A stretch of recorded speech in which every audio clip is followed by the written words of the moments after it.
Salam alaikum wa rahmatullahi wa barakatuh. Salam wa rahmatullahi wa barakatuh. Je suis pas trop fatigué.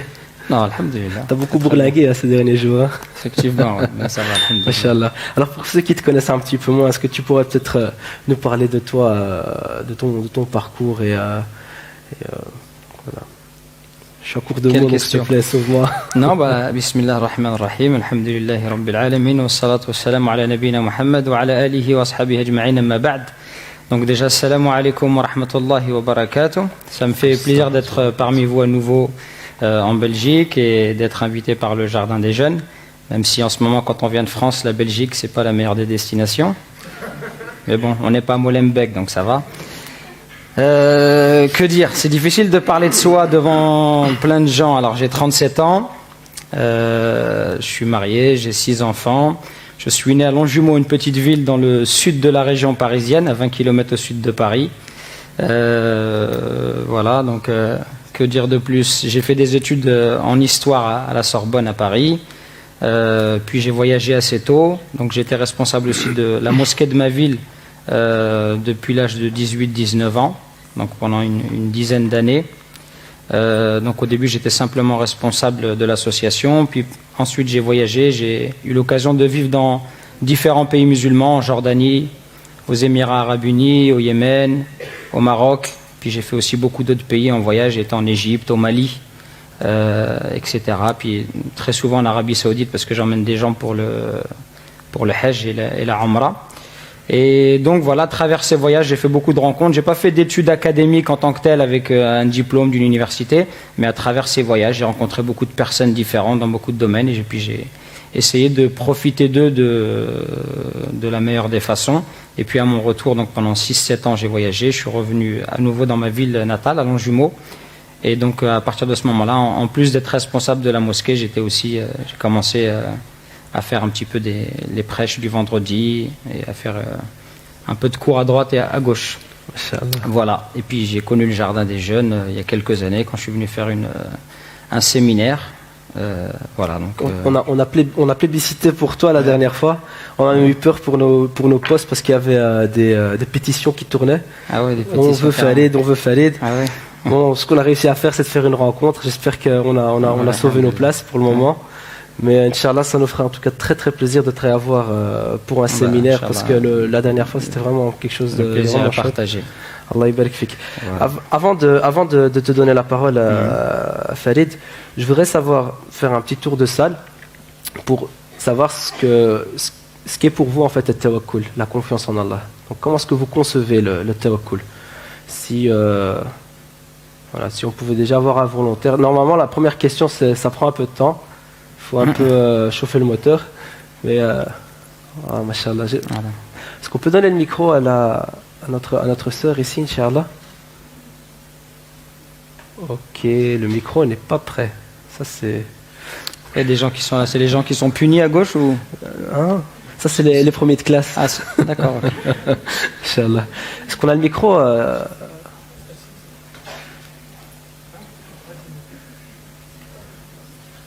Apparemment, le micro n'est pas là. C'est pour moi. Est-ce que vous voulez bien donner le micro à... Salam alaikum wa rahmatullahi wa barakatuh. Pour moi, le tawakkul, j'ai fait une petite recherche avant de venir, comme une bonne petite élève. Je vais dire et alors, ma recherche, je voulais savoir exactement ce que ça voulait dire, tawakkul. Donc pour moi, le tawakkul, c'est se laisser aller. C'est vraiment se jeter dans les bras, d'Allah. Donc, et se laisser aller, fermer ses yeux, faire confiance. Personnellement, c'est ça que moi je pense. D'accord. Vous n'avez pas l'air d'accord? Pas du tout. On vous laisse la parole après. Moi, j'attends le maître de cérémonie, celui qui doit me dire ce que je dois faire. Alors quand il me dira de parler, je parlerai. Mais non, on vous écoute. Dans ce que vous dites, il y a des choses vraies, tout à fait, mais il y a aussi des choses à rajouter, mais ce que vous dites, c'est... Mais j'ai commencé, donc... Là, en fait, on vous demande pas, je pense, quand on vous pose une question, c'est pas un cours de fac, on vous demande pas une définition. C'est justement ça la difficulté quand on parle de ces thèmes-là qui sont avant tout des adorations du cœur. At-tawakkul, c'est une adoration du cœur. Je sais qu'on va y venir, je n'empiète pas sur votre temps de parole, mais il faut faire la distinction entre les définitions que vous allez lire dans les livres, etc., comme un peu une formule mathématique, ça, ce n'est que pour vous aider à mieux le vivre. C'est pour mieux comprendre le concept, pour que vous puissiez le vivre. Mais la aqidah, la croyance, c'est avant tout quelque chose qui se vit. Donc il faut, ces définitions, c'est bien, mais quand on vous pose la question, c'est au fond de vous, quand on vous dit, voilà, place ta confiance en Dieu, ou quand toi tu es face à une épreuve, une difficulté, quelle que soit la chose que tu dois affronter, et on vous dit, place ta confiance en Allah, qu'est-ce que, dans votre cœur, qu'est-ce qui se passe? C'est ça la question. Enfin, c'est ça, moi, en tout cas, la question que j'ai envie de vous poser. Qu'est-ce qui se passe à ce moment-là dans votre cœur? Quand vous êtes face à une difficulté, on vous apprend que vous avez une grave maladie, on vous apprend que quelqu'un de votre famille va décéder, vous n'avez pas de travail, vous avez du mal dans vos études, vous avez des problèmes avec vos parents, vous voulez vous marier, vous n'arrivez pas. Plein de situations de la vie diverses et variées que chacun d'entre nous connaît. Et là, on te rappelle, fais confiance à Allah. Qu'est-ce que ça, à ce moment-là, cette phrase-là, quel écho elle va avoir dans votre cœur? Et c'est cette question-là qu'on attend. Les définitions, on ouvre un livre, on va en trouver plein, c'est pas de ça qu'on a besoin. Ça, on va y venir. On attend de savoir dans votre cœur, si on prend votre cœur, on le presse, quel jus va couler? Pour l'instant, rien du tout. C'est-à-dire que vous avez attendu aujourd'hui pour faire confiance à Allah. C'est-à-dire avant, vous faites pas confiance. Je faisais confiance. Eh ben, comment ça? Alors expliquez-nous de manière... Alors c'est peut-être un peu intime, mais comment ça vous faites? Comment vous faites confiance à Allah? Moi je vis une épreuve terrible maintenant, très très forte. Mais croyez-moi que je continue à vivre, quoi. Bon, cette épreuve, elle est là. Je dis alhamdoulilah, je continue à vivre. Voilà ce que je ressens. Voilà. Je commence pas à pleurer. Okay. Et c'est vrai que je raconte à tout le monde, comme ça je dis, bon, je l'ai raconté, bon, je vais bien dormir ce soir. C'est comme ça que je vis, moi. C'est tout. Mais je fais confiance. Dieu m'a donné un destin. C'est lui qui a voulu ça, je l'accepte. Et je continue mon chemin. Ça, c'est très bien. Ça, c'est une manière de vivre votre confiance en Allah. D'accepter ce qu'il vous a destiné, de vous contenter de cela. Ça, c'est très bien. Ça, je lui fais pleinement confiance, donc je me laisse aller dans ses bras. On a quelqu'un d'autre qui voudrait se lancer? Azdin? Ça te dérange pas que je lui donne la parole et puis on revient? Parce que je sais que toi tu auras... t'en auras full de questions. S'il te plaît. Salam alaikum. Donc moi en fait, pour moi la confiance en Allah en fait c'est plutôt en fait par rapport aux causes qu'on va utiliser. Par exemple pour certaines épreuves, il y a par exemple pour une maladie, il y a des médicaments, il y a un médecin. Par exemple pour des études, il y a les instituts, etc., etc. Mais on va dire avant d'utiliser ces causes, on va aller voir celui qui va mettre l'effet dans les causes. Et pour moi, elle est là la confiance. En fait, d'abord on va proposer cette idée, par exemple faire une prière de la consultation. Et par rapport à cette prière, utiliser les causes pour. Et moi, on va dire, une fois qu'on a passé cette confiance comme il le faut, si par exemple les causes ne vont pas dans le sens dans lequel on veut, il suffit de changer les causes et la confiance va tout seul en fait. Donc, très bien. C'est très juste ce que tu dis, c'est très bien. On a une sœur derrière qui voudrait... Juste pour information, c'est une première, on fait du streaming en live depuis la page Facebook, c'est ça? Et donc si voilà, il y a des gens qui sont au courant, qui sont en train de nous regarder, n'hésitez pas à poser vos questions. Hein. C'est à toi que je parle derrière l'écran. Ouais, je me la pète, je sais. Hein, donc si tu veux, tu poses tes questions et puis on a le frère Zakaria ici qui va nous transmettre les questions. Et puis si on veut, on répondra. Si on a la pointe de la technologie au jardin des jeunes, ça rigole pas ici. Barakallahu fikum. Salam alaikum. Pour moi, la confiance en Dieu, c'est cette certitude dans le cœur que tout ce qui nous arrive est un bien, dans l'idée que c'est une opportunité, quel que soit l'événement, c'est une opportunité de se rapprocher de Dieu. Et donc il y a une sorte d'apaisement quoi qu'il arrive. Voilà. Très très beau, très juste. Ça, moi j'ai rien à dire, ils ont tout dit là. Masha'Allah. On a un public de haut niveau ce soir, Masha'Allah. Salam alaikum. Pour moi, la confiance en Allah, c'est quelque chose qui se travaille tous les jours, je pense. C'est pas un concept qu'on doit, voilà, j'ai confiance en Dieu, et puis je pense que tous les jours on doit y penser, parce qu'il y a des hauts et des bas, et c'est au moment où on a le bas qu'on doit retravailler toujours ça, parce que je pense pas d'un coup on a définitivement confiance en Dieu tous les jours. Je pense qu'il y a des jours où il y a des bas où on se dit voilà, je suis au plus bas que terre, mais c'est une chose qu'on doit toujours travailler et constamment se rappeler qu'il y a Dieu, et que s'il nous a fait cette épreuve là, c'est qu'il y a un bien derrière, et que c'est quelque chose qu'on doit toujours travailler pour tenir à cette confiance. Je pense pas que c'est un concept, c'est vraiment comme a dit le cheikh, vraiment un truc qui est dans le cœur et qu'au fur et à mesure on doit travailler dessus. C'est juste, c'est ce que tu dis, Barakallah, comme vos interventions, elles sont toutes très pertinentes. Bon, on a une parité, là je crois qu'on va s'arrêter là, on va revenir à Farid. Je dis on a la parité, on a autant de frères et sœurs qui ont pu répondre là. Ah, c'est quelqu'un qui veut parler. Machallah, est-ce qu'on a encore des candidats, des gens qui veulent s'essayer à l'exercice? Ah, j'ai une main qui... Non, c'était pas une main. Ok. Bon, on va revenir alors à Farid, Inch'Allah. Voilà, alors Farid, tu m'avais dit que tu avais une véritable histoire, une histoire formidable à nous raconter. Alors on va raconter une petite histoire, peut-être même deux petites histoires très rapidement. Et puis après, Inch'Allah, on essaiera peut-être de définir un petit peu. Voilà. Alors une histoire, c'est une histoire qui est connue, qu'on retrouve dans différents livres, notamment l'imam Ibn Rajab. Je vais me mettre comme ça, sinon je vous tourne le dos. Que l'imam Ibn Rajab raconte dans un de ses ouvrages, et qu'on trouve également dans d'autres livres. Cette histoire, c'est l'histoire du collier. On l'appelle l'histoire du collier. C'est un homme qui est à la Mecque, qui est extrêmement faim, qui est dans un état dans une situation, on va dire, assez difficile en termes de précarité, très pauvre, qui a très faim, et il trouve un collier d'une grande valeur. Donc imaginez-vous la situation, quelqu'un qui est très pauvre et qui découvre un collier.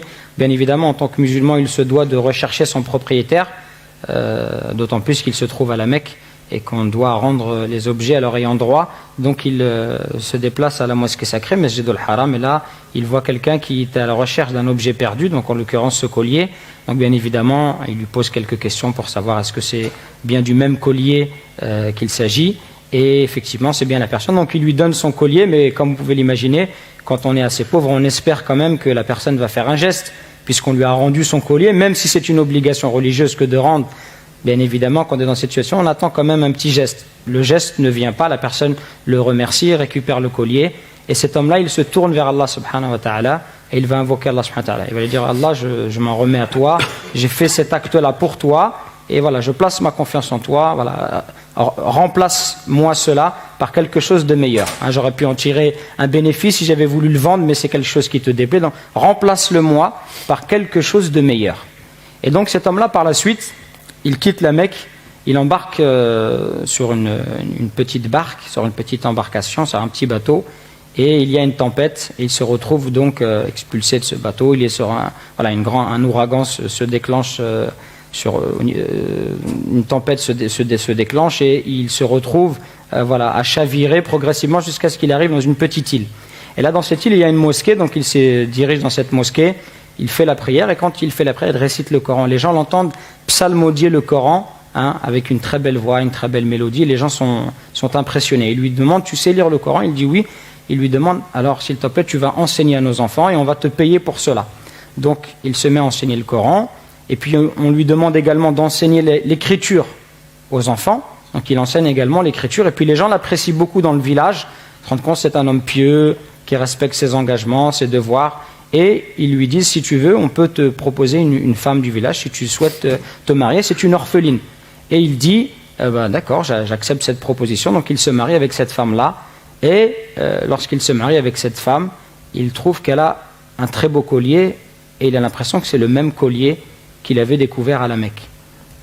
Et donc il lui demande l'histoire de ce collier, et elle lui dit, ce collier appartenait à mon père, et il l'avait perdu à la Mecque, et un jour, il l'a récupéré. Et quand il l'a récupéré, il a invoqué Allah Azza wa Jalla en ces termes. Il a demandé, oh Allah, faites que ma fille se marie avec un homme aussi bon que la personne qui m'a rendu mon collier. Et il lui dit, cet homme-là, c'est moi. Donc cette histoire-là, elle est rapportée dans un certain nombre d'ouvrages de savants musulmans pour vous montrer que celui qui place sa confiance en Allah, en l'occurrence, il était dans une situation difficile que l'on peut comprendre, une situation de précarité, de pauvreté. Et la tentation était grande. Mais malgré tout, il a placé sa confiance en Dieu, en se disant que Allah Azza wa Jal, c'est lui qui est capable de lui octroyer un avenir, une subsistance, de la même façon qu'il lui a fait défiler devant lui ce collier. Donc cette histoire-là, elle ressemble aussi un petit peu dans le dua qu'il a fait, elle ressemble à l'histoire d'une femme qui a vu qui a eu un mari qui est décédé, elle a fait quasiment la même invocation. Est-ce que ça évoque quelque chose pour vous? Non? Pour personne? Salama, exactement. Exactement, Ahsanti. Salama. Salama, donc, qui est une femme d'un célèbre compagnon. Quand son compagnon est décédé, le prophète sallam lui a enseigné cette invocation. Hein? Vous savez, quand quelqu'un décède, quand on subit comme ça une calamité, une situation un peu difficile, le prophète il nous a enseigné une invocation par laquelle on invoque Allah Azza wa Jal. Cette invocation, elle signifie « Inna lillahi wa inna ilayhi raji'un » c'est vers toi que nous retournons, c'est à toi que nous appartenons et c'est vers toi que nous retournerons, c'est à Allah que nous appartenons et c'est vers lui que nous retournerons. Et ensuite on dit un peu la même phrase que l'homme a citée, Allahumma jurni fi musibati. Allah, récompense-moi pour ma patience, c'est-à-dire récompense-moi pour ma patience dans cette épreuve, wa akhlif li khayran minha, et remplace-la par quelque chose de meilleur. Et elle s'est dit, quand elle a dit cette invocation, mais comment Allah il va me remplacer, mon mari qui est un homme que j'aimais beaucoup, un homme extraordinaire, comment est-ce qu'elle va me remplacer par quelqu'un ou quelqu'un de meilleur? Et il se trouve que par la suite, elle a épousé qui? Elle a épousé le prophète sallallahu alayhi wa sallam. Donc vous voyez, quand on est dans ce genre de situation et on fait confiance à Allah en se disant qu'Allah Azza wa Jal, même quand on est face à une situation difficile ou face à un malheur, qu'Allah il est capable de changer cela par une situation qui est meilleure que la situation qu'on a connue précédemment. Allah Azza wa Jal est capable bien évidemment de cela, encore faut-il en avoir la conviction. Donc cette histoire-là, ouais, c'est une très belle histoire, émouvante et qui prouve que celui qui place sa confiance en Allah, il n'est jamais déçu. Voilà, il y a beaucoup d'autres histoires, mais on va s'arrêter là. Bah, une petite dernière, qui est courte. Je voudrais peut-être juste interrompre, voir si quelqu'un n'a pas une belle histoire à nous raconter tout justement sur At-Tawakkul. Moi j'aime bien les histoires, donc si vous pouvez me faire plaisir et prendre votre courage à deux mains, prendre le micro et allez les étudiants, toutes ces situations insurmontables, pas une seule histoire mémorable. Frère, il a une histoire. Masha'Allah.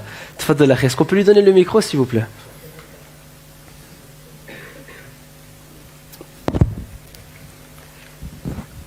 C'est comment ton nom s'il te plaît? Moi c'est Ismaël. En fait c'est une histoire, c'est en fait une personne qui travaillait dans un hôpital, qui était docteur. Et en fait il était marié, il avait 2 enfants et tout ça. Et en fait il venait d'acheter un appartement. Et on va dire après avoir acheté cet appartement, il a vu qu'il y avait certains insectes et tout ça. Et donc il a appelé, on va dire une société qui était dans tout ce qui était nettoyage de tous ces insectes et tout ça. Et donc il se fait qu'il est tombé sur un conférencier. Et il lui a dit, écoute, voilà, il était sur la route pour aller vers chez son appartement en fait, pour nettoyer tout ça. Et il a dit, écoute, moi j'aime bien les histoires et j'aimerais bien que tu me racontes une histoire qui remonte ma foi. Il a dit, très bien, je te raconterai mon mariage. Et en fait, il avait été demandé un certain nombre de femmes. Et rien ne se passe comme prévu. Et donc, à un moment, il en avait marre. Il était à l'hôpital pendant sa nuit de garde. Et il avait le temps. Il a fait ses ablutions. Il a posé son front au sol. Et il a dit, moi j'en ai marre. J'irai plus demander aucune des femmes. Je te laisse mon dossier entre tes mains. Bon, soit, il rentre chez lui à la maison. Il finissait à 5h du matin environ. Et normalement, il éteint toujours son téléphone parce qu'il n'aime pas être dérangé. Et subhanallah, cette nuit-là, il n'a pas éteint son téléphone. Et qui fait qu'il y a un ami de Lyon, il l'appelle, il lui dit, écoute, moi il n'y a pas très longtemps je me suis marié, et il y a sa sœur, en fait, la sœur de sa femme avec qui il s'est marié, je suis sûr qu'elle va te plaire et avec qui tu vas te marier en fait. Et bon, il lui a dit, ok, très bien, je vais arriver. Et il est arrivé en fait, et au moment où il l'a vue, elle lui a plu, et donc il s'est marié avec. 2 ans après, une fois qu'il a eu des enfants et tout ça, il a été vers sa femme, il lui a dit, tu sais pourquoi je me suis marié avec toi? Elle a dit non, explique-moi. Elle a dit ouais, voilà, parce que j'ai fait Salat Istikhara et le lendemain j'ai eu, on va dire, cette nouvelle et je me suis marié avec toi. Elle a dit, moi tu sais pourquoi je me suis marié avec toi? Il a dit non, explique-moi. Elle a dit parce que je t'ai vu en rêve. C'est une histoire vraie. Allah. Masha'Allah. Bon, je ne sais pas si vous allez faire mieux. Qu'est-ce que... C'est la barotte. Masha'Allah. Quelqu'un tente le coup? Masha'Allah. Masha'Allah, très belle histoire. Masha'Allah. Bah, je vais revenir alors vers notre frère Farid. Et je voudrais te poser à toi la question. Qu'est-ce que le tawakkul? Alors, définir le tawakkul, à la fin je vous donnerai une définition, on va dire que vous trouvez dans les livres et ouvrages, mais on y viendra à la fin. Avant, j'ai envie de détailler un petit peu. Tawakkul, quand les savants, déjà, comme j'ai dit tout à l'heure, c'est une adoration du cœur. Une adoration du cœur, c'est-à-dire que le croyant, dans son cœur, il doit éprouver un certain nombre de sentiments, notamment le fait de placer sa confiance en Allah. Et pourquoi? Il faut se poser la question. Pourquoi est-ce qu'on place notre confiance en Allah? C'est parce que nous savons tous qu'Allah subhanahu wa ta'ala, c'est lui qui est capable de toutes choses. C'est lui qui a destiné toutes choses. C'est Allah qui fait mourir. C'est lui qui est profitable et qui peut également nous nuire. Allah subhanahu wa ta'ala, c'est lui qui nous a créés. C'est lui qui donne sa subsistance à ses serviteurs, à ses créatures. Donc c'est parce qu'on a toutes ces croyances et ces certitudes, ces sentiments vis-à-vis d'Allah Azza wa Jal qu'on va placer notre confiance en lui. Et ce lien direct avec Allah, on pourrait le mettre en valeur notamment par le fait qu'un des noms d'Allah c'est Al-Wakil. Al-Wakil, est-ce que quelqu'un pourra nous le traduire, ou est-ce que vous connaissez des versets où le nom Al-Wakil apparaît? Alors, Hasbunallah wa ni'mal wakil, une très belle invocation, effectivement. Mais Al-Wakil, ça veut dire quoi alors? Hein? Le garant, le protecteur. Ce nom-là, il est cité 12 fois dans le Coran. Un verset par exemple, wa tawakkal ala Allah, et place ta confiance en Allah, wa kafa billahi wakila. Et Allah te suffit comme protecteur. C'est parce qu'Allah Azza wa Jal, c'est lui qui est le garant. Si on voit toujours quand on veut expliquer un thème, il faut revenir à la définition linguistique d'abord. Qu'est-ce que ça signifie en arabe? En arabe, c'est le fait de s'en remettre à quelqu'un. On parle de placer sa confiance en quelqu'un, de remettre sa confiance à quelqu'un pour qu'il puisse accomplir des choses à notre place. On parle notamment d'al-wakala. Al-wakala, comme si aujourd'hui vous allez voir un avocat, vous allez lui donner al-wakala, qui est cette, qu'on dirait en français ou de manière juridique, une procuration. Qu'est-ce que ça veut dire? Ça veut dire qu'il va, à votre place, vous représenter pour obtenir pour vous, pour défendre vos intérêts. Toi, tu n'as pas l'éloquence, tu ne connais pas les articles de loi. Quand tu vas voir un avocat, tu n'as pas son intelligence, cette façon de s'exprimer, etc., cette éloquence. Je crois que tu es juriste, c'est ça? Je la sentais venir. Et donc, tu lui demandes de te représenter. Pourquoi? Parce qu'il va garantir tes droits. Il va te garantir tes droits. Ça, c'est au niveau entre nous les êtres humains. Bien évidemment, la wakala entre nous les êtres humains, elle est incomplète. Et elle est imparfaite, on est d'accord. Si je fais confiance à un avocat pour qu'il me défende, bien évidemment, en tant qu'être humain, l'avocat, il n'est pas parfait. On sait bien que il ne pourra pas me représenter ou me défendre de la même façon qu'Allah pourrait le faire pour moi. C'est simplement pour faire le parallèle, pour que vous puissiez comprendre l'origine linguistique du mot. D'accord? At-tawakkul, c'est une station spirituelle, parmi les plus grandes stations spirituelles. C'est aussi une condition de la foi. C'est-à-dire qu'en tant que croyant, on est obligé, c'est pour ça que j'ai dit tout à l'heure à la sœur, vous n'avez pas attendu aujourd'hui pour faire confiance à Allah, c'est une obligation. C'est-à-dire on ne peut pas être croyant si on ne fait pas confiance en Allah. Parce que si on ne fait pas confiance en Allah, ça veut dire que c'est comme si finalement on rejetait le fait qu'Allah il est capable de toutes choses. Si on adore Allah, si vous croyez en Allah subhanahu wa ta'ala, vous tous ici, si quelqu'un croit en Dieu, c'est parce qu'il a attribué les plus beaux qualificatifs à son Seigneur. C'est parce qu'il pense qu'Allah subhanahu wa ta'ala est capable de toutes choses. Allah Azza wa Jal, il n'y a rien qui est impossible pour lui. Allah, il donne à chaque créature sur terre, il lui donne sa subsistance. C'est pour ça que nous croyons en Allah. C'est pour ça que nous lui vouons un culte exclusif, et c'est pour ça que nous plaçons notre confiance en lui. C'est parce qu'Allah subhanahu wa ta'ala, il est capable de toutes choses.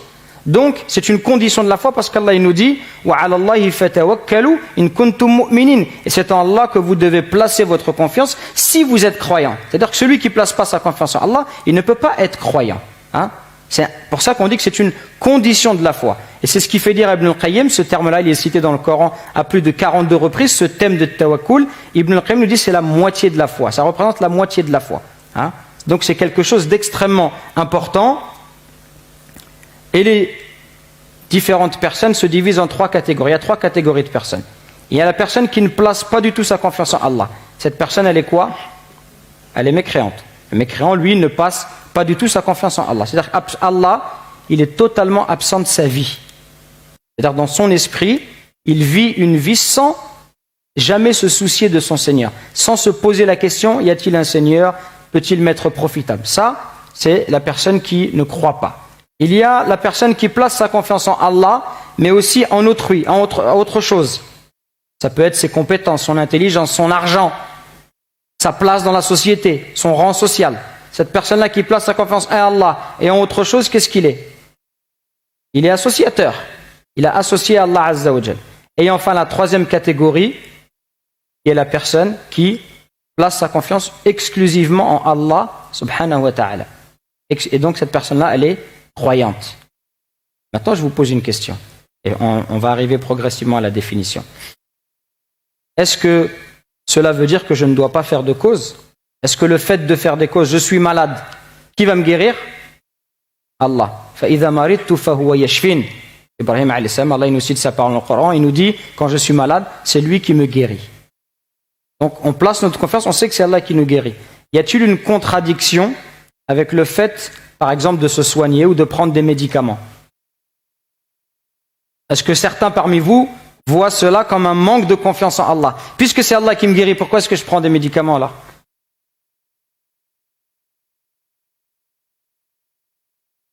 Alors, une sœur nous dit, parce qu'elle nous cite le hadith du prophète sallallahu alayhi wa sallam, où il dit attache ta chamelle, etc. Effectivement, elle nous dit il faut faire des causes.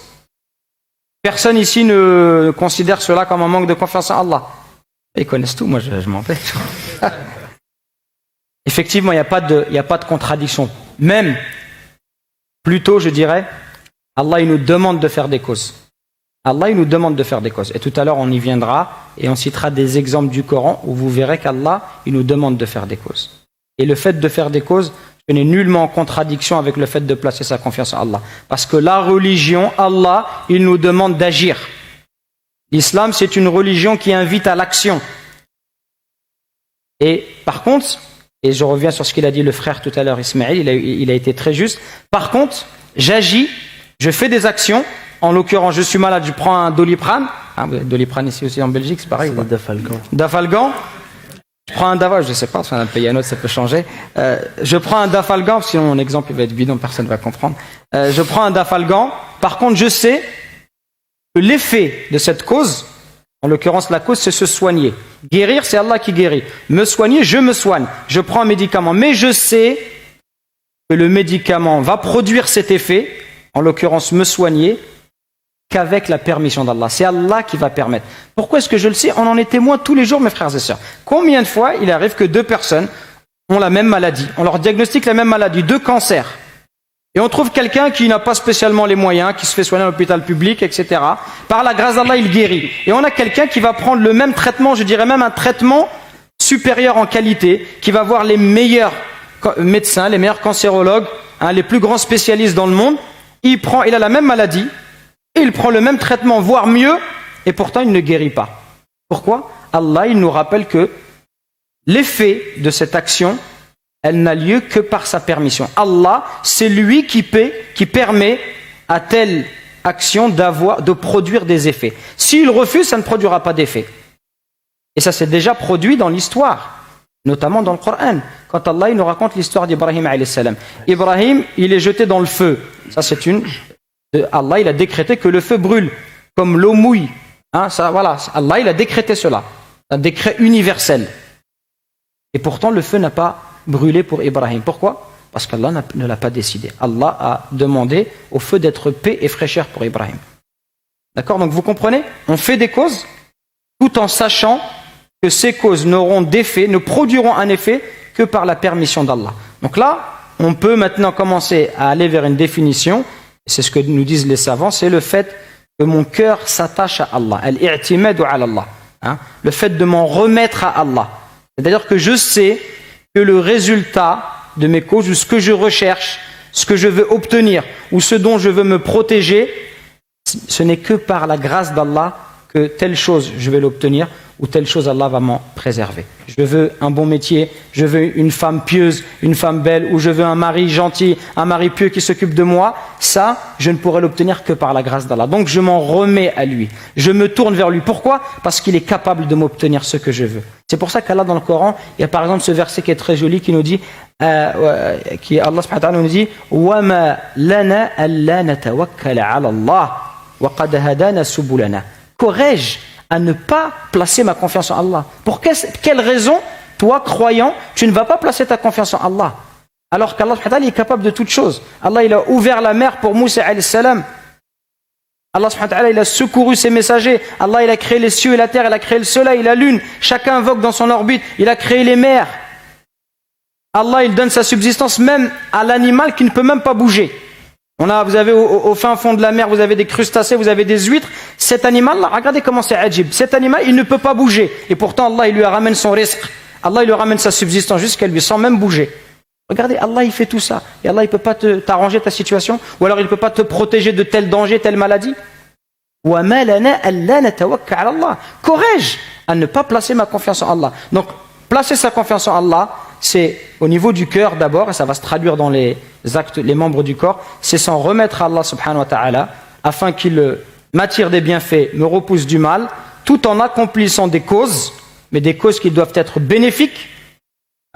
En disant ce mot-là, bénéfique, on va écarter toutes les causes qui ne sont pas bénéfiques. Donnez-moi un exemple de causes qui ne sont pas bénéfiques. On a dit qu'il faut faire des causes, mais des causes bénéfiques. Il y a des causes qui ne sont pas des causes bénéfiques. Qu'est-ce qu'une cause bénéfique? C'est une cause qui est universelle, une cause que Allah a décidé, par exemple, que se soigner, c'est ce qui pouvait nous permettre d'effacer ou d'enlever les maladies qui nous touchent. J'ai soif, une cause universelle, je sais que si j'ai soif, il faut que je boive un liquide. Allah, il a décrété comme ça, naturellement, on le sait. C'est une cause aussi, une cause religieuse. Quand le prophète sallam ou Allah nous a enseigné que par telle action, je vais obtenir telle chose. Par exemple, j'ai envie qu'Allah m'augmente ma subsistance, qu'est-ce que je peux faire? Je sais que le prophète nous a dit que si je visite la famille, je visite ma famille, Allah il va prolonger ma vie et il va m'augmenter ma subsistance. Tiens, j'ai pas beaucoup d'argent, je vais aller visiter mon oncle, ma tante, en espérant qu'Allah subhanahu wa ta'ala, par cette bonne action, Allah va m'ouvrir des portes au niveau de la subsistance. Ça, c'est une cause religieuse. Mais il y a des causes qui ne sont pas des causes bénéfiques. Alors, donnez-moi un exemple. C'est très bien, j'ai cru entendre Sahir, c'est ça? Allez voir un magicien. Pourquoi c'est pas bénéfique? Je dis, je vais aller voir un magicien, comme ça, il va m'informer de ma future femme. Ça, je sais où elle habite. Je vais aller voir un magicien, s'il te plaît, j'ai envie que tu regardes dans ta boule. Je sais pas s'il travaille encore avec des boules ou pas. C'est bien, t'as bien répondu. T'aurais dit oui d'ailleurs. La dernière fois, il a regardé. Je dis attention. Je précise, c'est juste un exemple. Je suis déjà marié, je compte pas me marier, c'est juste pour ma femme si elle regarde à la télé ou en streaming. Et donc, quelqu'un qui va aller voir un magicien. Comme ça arrive malheureusement dans notre communauté. Des gens qui vont voir un médecin, qui vont voir un frère, comme ils disent, on peut lui donner le nom qu'on veut. On peut l'appeler juriste, frère, mais quand il fait quelque chose de haram, ça reste quelque chose de haram. Même si on essaye de l'habiller avec un nom qui passe bien, c'est un charlatan, quel que soit le nom qu'on lui donne. Si je vais le voir et je lui dis, informe-moi ou fais quelque chose pour que ma fille puisse obtenir un bon mari, ou un poste, tel poste, ou avoir son diplôme, etc. Ou informe-moi de l'avenir, qu'est-ce que je vais avoir, etc. Si je m'installe dans telle vie, etc. Pourquoi c'est pas une cause? Parce qu'Allah il nous a informé que personne ne connaît l'avenir en dehors de lui. Donc ça, c'est une cause qui n'est pas une cause bénéfique. Donc toutes ces causes-là, qui ne sont pas des causes bénéfiques, ne sont ni des causes que la religion nous enseigne, ni, j'ai envie de dire, le bon sens ou les choses que chaque être humain naturellement connaît, ou prouvées par la science, naturellement, ces choses-là, on s'en écarte. Donc voilà la définition du tawakkul, je répète, parce que je parle beaucoup de la définition. C'est très intéressant.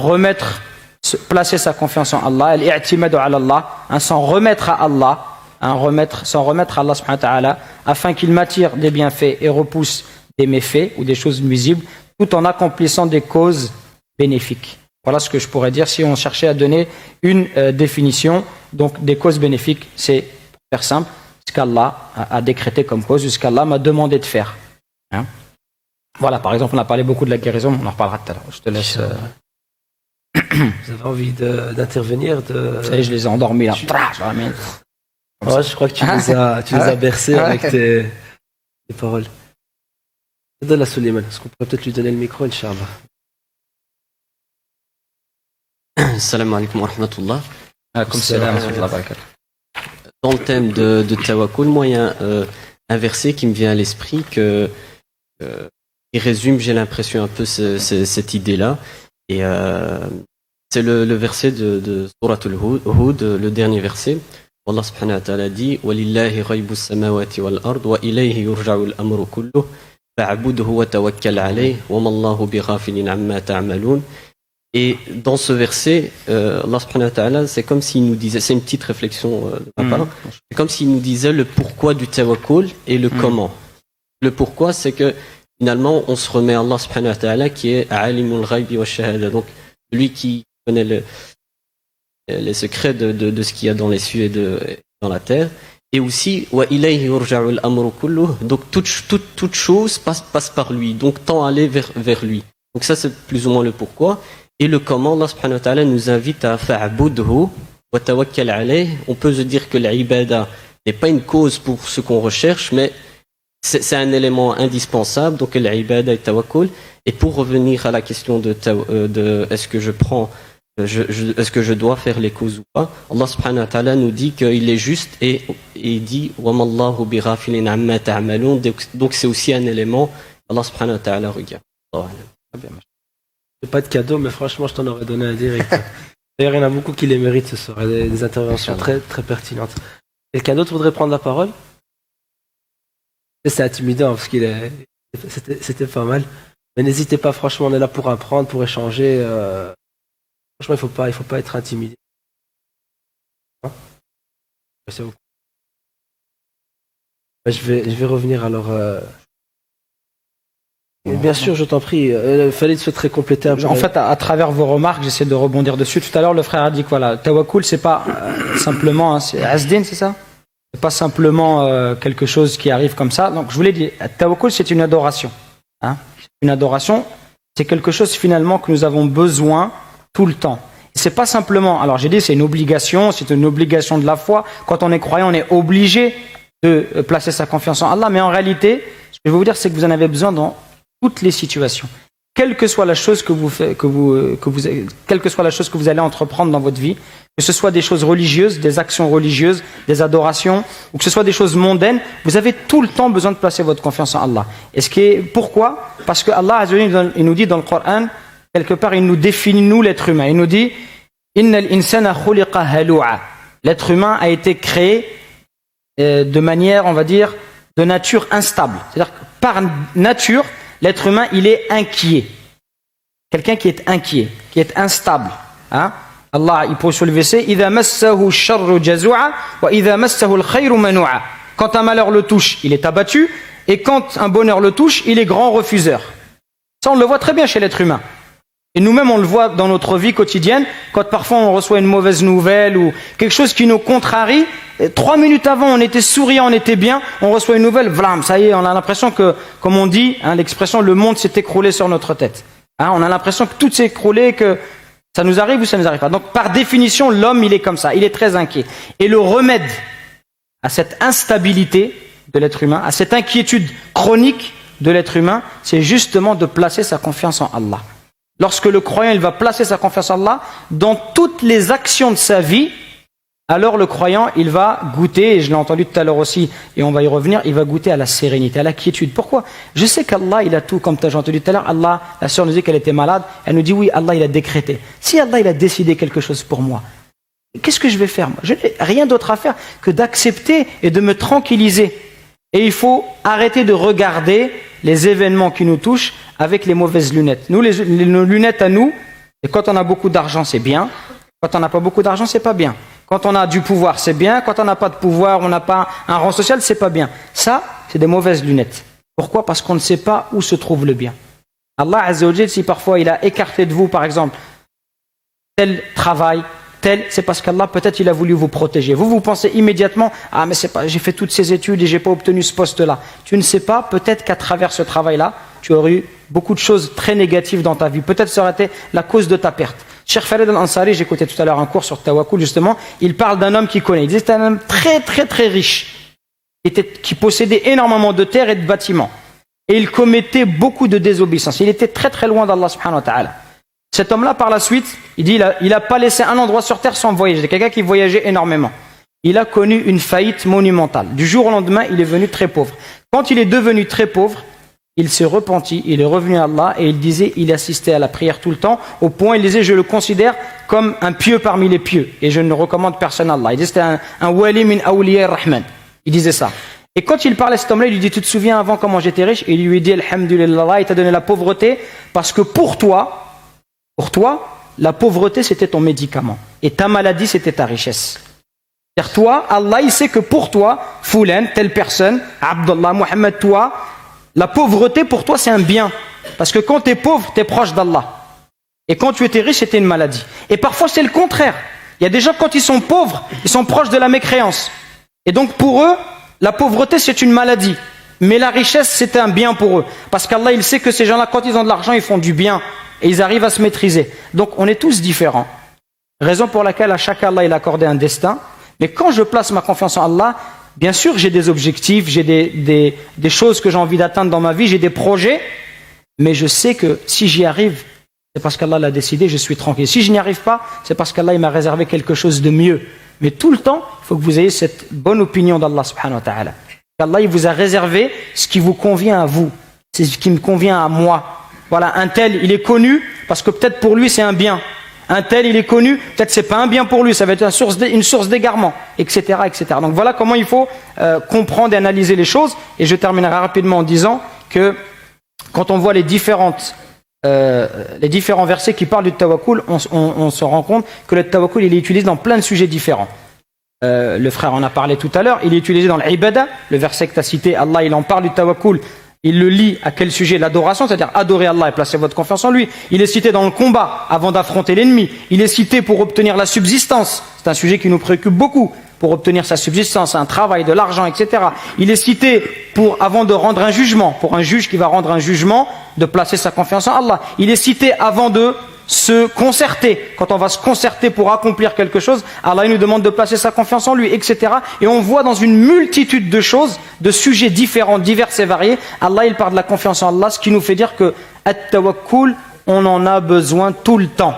Pour adorer Allah, pour les choses de la vie quotidienne, pour les obligations, pour ce qui n'est pas une obligation, dans toutes les choses. Même quand vous faites votre prière, vous avez besoin de placer votre confiance en Allah. Même quand vous sortez de chez vous, vous êtes venu à cette conférence, vous avez besoin de placer votre confiance en Allah. Qui vous a permis d'arriver ici sain et sauf?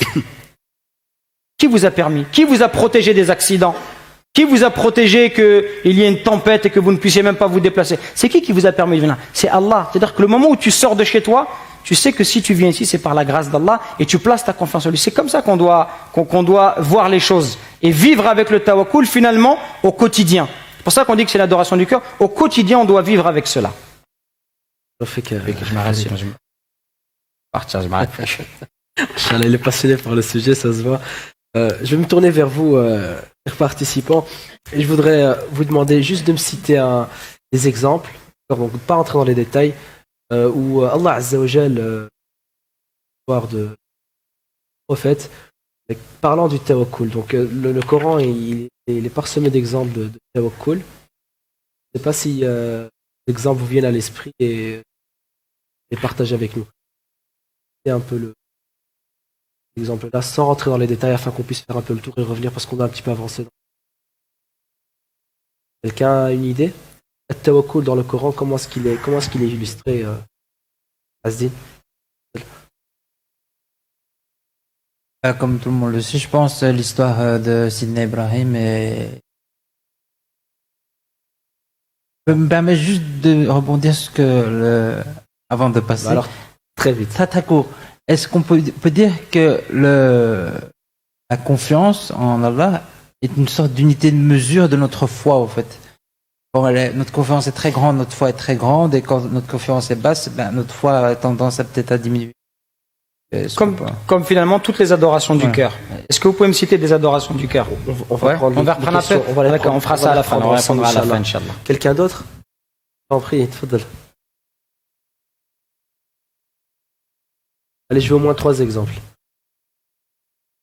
Salam alaikum. Mon nom, je m'appelle Suleiman. Je pense que à tawakkul pour la sourate Yusuf alayhi salam,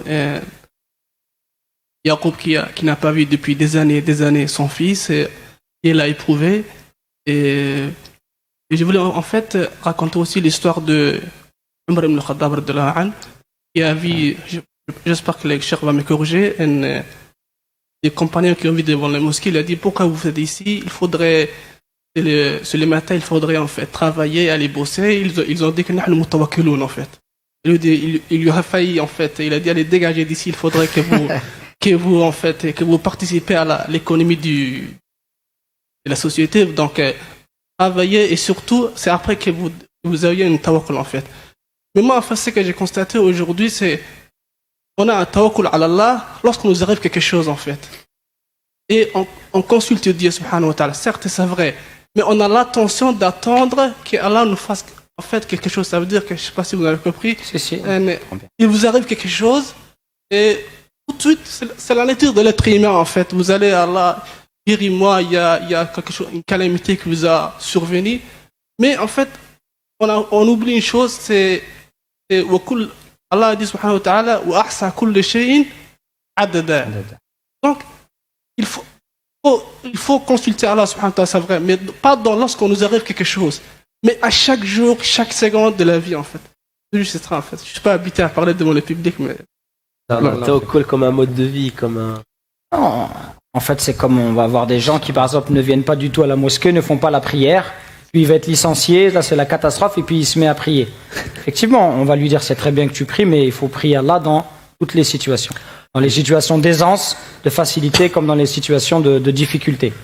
Encore un exemple, et là je veux le fond de la salle. C'était très silencieux, hein, directement, il suffisait de demander. Fadal, chère sœur. Salam. Je pense l'histoire de Myriam et son fils Aïssa, alayhi salam, quand elle a eu Aïssa, elle paniquait un peu de la réaction des autres habitants. En fait, Dieu a dit que faut juste avoir confiance et que Aïssa aurait la religion, l'islam et tout à sa disponibilité. Et alors Myriam, elle a mis toute sa confiance en Dieu. Et alors finalement, voilà, elle a mis sa confiance en Dieu. Très bel exemple. En fait, j'ai envie de vous dire tout simplement que dès que vous voyez un prophète ou un peuple et qu'une histoire arrive dans le Coran, forcément il y a de la confiance en Allah. Il y a, chez tous les prophètes, comme on l'a dit, c'est quelque chose qui est comme la sincérité. On ne peut pas imaginer un prophète qui n'est pas sincère, on ne peut pas imaginer un prophète qui n'ait pas placé sa confiance en Allah, tout simplement parce qu'on ne peut pas réussir si on ne place pas sa confiance en Allah. Et toutes les histoires que vous avez citées, Yusuf alayhi salam, Maryam, toutes ces histoires-là, il y a tout le temps de la confiance en Allah et chaque exemple est plus beau et magnifique et on pourrait les détailler pendant des heures et des heures. Donne-en-nous un alors avant de passer. Alors un exemple coranique qui parle du tawakkul, c'est ça? Je t'en prie, Farid. Alors un des exemples, on va partir d'un verset du Coran. Vous connaissez sûrement ce verset du Coran et à travers cette histoire-là, on va en tirer des règles. C'est à partir de ces règles-là que les savants définissent une thématique. Ce verset, c'est le verset où le prophète, où Allah Azza wa Jalla nous dit إِذْ يَقُولُ لِصَاحِبِهِ لَا تَحْزَنْ إِنَّ اللَّهَ مَعَنَا فَأَنزَلَ اللَّهُ سَكِينَتَهُ عَلَيْهِ. Ce verset, c'est ce qui signifie lorsqu'il disait à son compagnon ne t'afflige pas car Allah est avec nous. Allah fit alors descendre sur lui sa sérénité. Ce verset, vous le connaissez sûrement, il fait référence à un événement très précis de la vie du prophète sallallahu alayhi wa sallam. De quoi s'agit-il?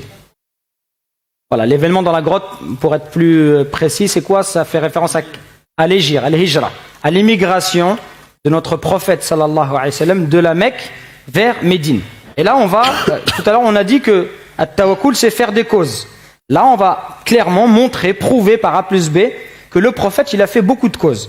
Allah, d'abord, pour revenir, Allah, qu'est-ce qu'il nous dit sur le prophète? Il nous dit Wallahu ya'simuka minan nas. Allah, il te protège des gens. Bien, Allah Azza wa Jal protège son prophète. Et le prophète le sait très bien qu'Allah, il le protège. Rien ne peut lui arriver. Malgré tout, regardez toutes les précautions, toutes les causes que notre prophète va entreprendre pour faire de ce voyage une réussite. Alors citez-les-moi ces causes. Moi, j'ai envie que vous participiez avec moi. Qu'est-ce qu'il a fait? On commence par le début. Le prophète d'abord, il reçoit l'ordre d'Allah de faire l'émigration. Qu'est-ce qu'il fait en premier? Il va chercher un compagnon de voyage. Il va chez qui? Chez Abu Bakr. Et il lui dit, j'ai reçu l'ordre d'émigrer. Et Abu Bakr lui dit, as-suhba, je vais t'accompagner. Et est-ce que je vais t'accompagner? Est-ce que moi je vais faire le voyage avec toi? Et le prophète lui dit oui. Et Abu Bakr, il pleure de joie. Ce qui fait dire à Aïcha, je ne savais pas qu'on pouvait pleurer de joie avant de voir mon père pleurer ce jour. Et donc ça, c'est la première cause. Il cherche un compagnon de voyage. Est-ce que c'est fini? Alors, avant, qu'est-ce qu'il fait? Il cherche quelqu'un qui connaît les routes. Donc il va chercher un berger, quelqu'un qui connaît les routes, les différents chemins qui mènent à Médine. Cette personne-là n'est pas musulmane d'ailleurs. Ce qui prouve bien qu'on peut s'aider. C'est un autre sujet, mais on ne rentre pas là-dedans. Je vais rentrer dans toutes les portes, je ne sais plus où je vais aller dans le château. Ça, c'est la deuxième cause. Troisième cause. Médine, c'est où par rapport à la Mecque? C'est au nord, au sud, à l'ouest, à l'est? C'est au nord. Et le prophète, il prend la direction de quoi? Du sud. Pourquoi? Pour semer les polythéistes. Troisième cause. Au lieu de prendre la route normale, traditionnelle, d'aller vers le nord, il va vers le sud pour semer ceux qui sont à sa recherche. Parce qu'à la Mecque, entre-temps, on a essayé de tuer le prophète. On est venu dans son lit pour, avec 7 personnes différentes, une lance pour le tuer. Le prophète, qui il a mis à sa place, il a demandé à qui de prendre sa place? À Ali ibn Abi Talib, une quatrième cause. Il demande à quelqu'un d'être à sa place. Quand les polythéistes rentrent dans la maison du prophète, ils s'apprêtent à le tuer et ils trouvent à la place du prophète Ali, qui est encore un jeune homme. Quatrième cause. Le prophète donc il se dirige vers le sud et à 9 km approximativement, dans un endroit qu'on appelle Jabal al-Thawr, la montagne de Thawr, c'est le taureau. Le prophète il se réfugie dans une grotte. Et ici il va rester plusieurs jours. Cinquième cause, qu'est-ce qu'il fait? Il prend des provisions parce qu'il sait que le voyage va être long. Cinquième cause. Il prend avec lui de la nourriture. Il reste dans la grotte. Qu'est-ce qui se passe? Abdallah, le fils d'Abou Bakr, chaque soir, qu'est-ce qu'il fait? Il vient lui donner des nouvelles de la Mecque pour que le prophète soit au courant de ce qui se trame contre lui. Et là, il apprend que le prophète, sa tête est mise à prix. Si on capture vivant ou mort le prophète, qu'est-ce qu'il y a? 100 chameaux de récompense. 100 chameaux, c'est énorme. 100 chameaux, même aujourd'hui, c'est énorme. Vous savez, ça coûte combien un chameau? Comme une Ferrari. Pour l'époque, oui, comme une Ferrari, il a raison. C'est quelque chose qui a énormément de valeur. Donc le prophète le soir, Abdallah, 6e cause, il vient et lui donne des nouvelles. Mais si quelqu'un vient de voir dans une grotte, il s'en va, qu'est-ce qu'il va laisser? Alors pour nous qui habitons à la ville, on va rien voir du tout. Mais pour les gens qui habitent dans le désert, ils vont reconnaître des traces de pas. Donc qu'est-ce qu'il a fait? Il a demandé à un berger, je crois le berger un esclave de Abou Bakr, de venir avec ses moutons pour pouvoir passer le matin après Abdallah, après son départ, pour pouvoir effacer les traces de pas. En même temps, les moutons, ils vont servir les brebis et elles vont donner du lait et le prophète va pouvoir se nourrir avec. 6e cause. Ensuite, qu'est-ce qui se passe? Après tout ça, qu'est-ce qui se passe? Malgré tout, les kuffars, les arivous, les polythéistes, ils sont à proximité du prophète. Qui fait dire à Abou Bakr, il dit au prophète, Ya Rasulallah, si l'un d'eux regardait l'endroit de ses pieds, il nous verrait. Et là, le prophète lui fait cette réponse qui prouve que le prophète, il vit ce tawakkul. Ce tawakkul, il est avec lui. C'est pas une phrase, c'est pas un slogan. C'est quelque chose qui habite le prophète au plus profond de lui-même. Il lui dit, ثاني اثنين إذ هما في الغار إذ يقول لصاحبه لا تحزن إن الله معنا. Le prophète, il lui dit, ne t'afflige pas, Allah est avec nous. Ça veut dire quoi? Qu'est-ce que ça veut dire pour nous qui aussi faisons des causes pour travailler, pour se marier, pour faire telle ou telle chose, pour faire le hajj? Ça veut dire que quand tu as fait tout ce que tu peux faire, qui sont des causes, on a vu là, des causes rationnelles, intelligentes, des causes bénéfiques, quand tu as fait tout ce que tu peux faire, après, tu n'as pas de crainte ou de peur à avoir. Il arrivera ce qu'Allah a décidé. Il arrive un moment où toi, ça y est, en tant qu'être humain, tu es arrivé à ta limite. Tu ne peux pas faire plus que ça. En fait, il ne pouvait pas voler dans les cieux. Pourtant, Allah, il a bien dit, Wallahu ya'simuka minan nas, Allah, il te protège des gens.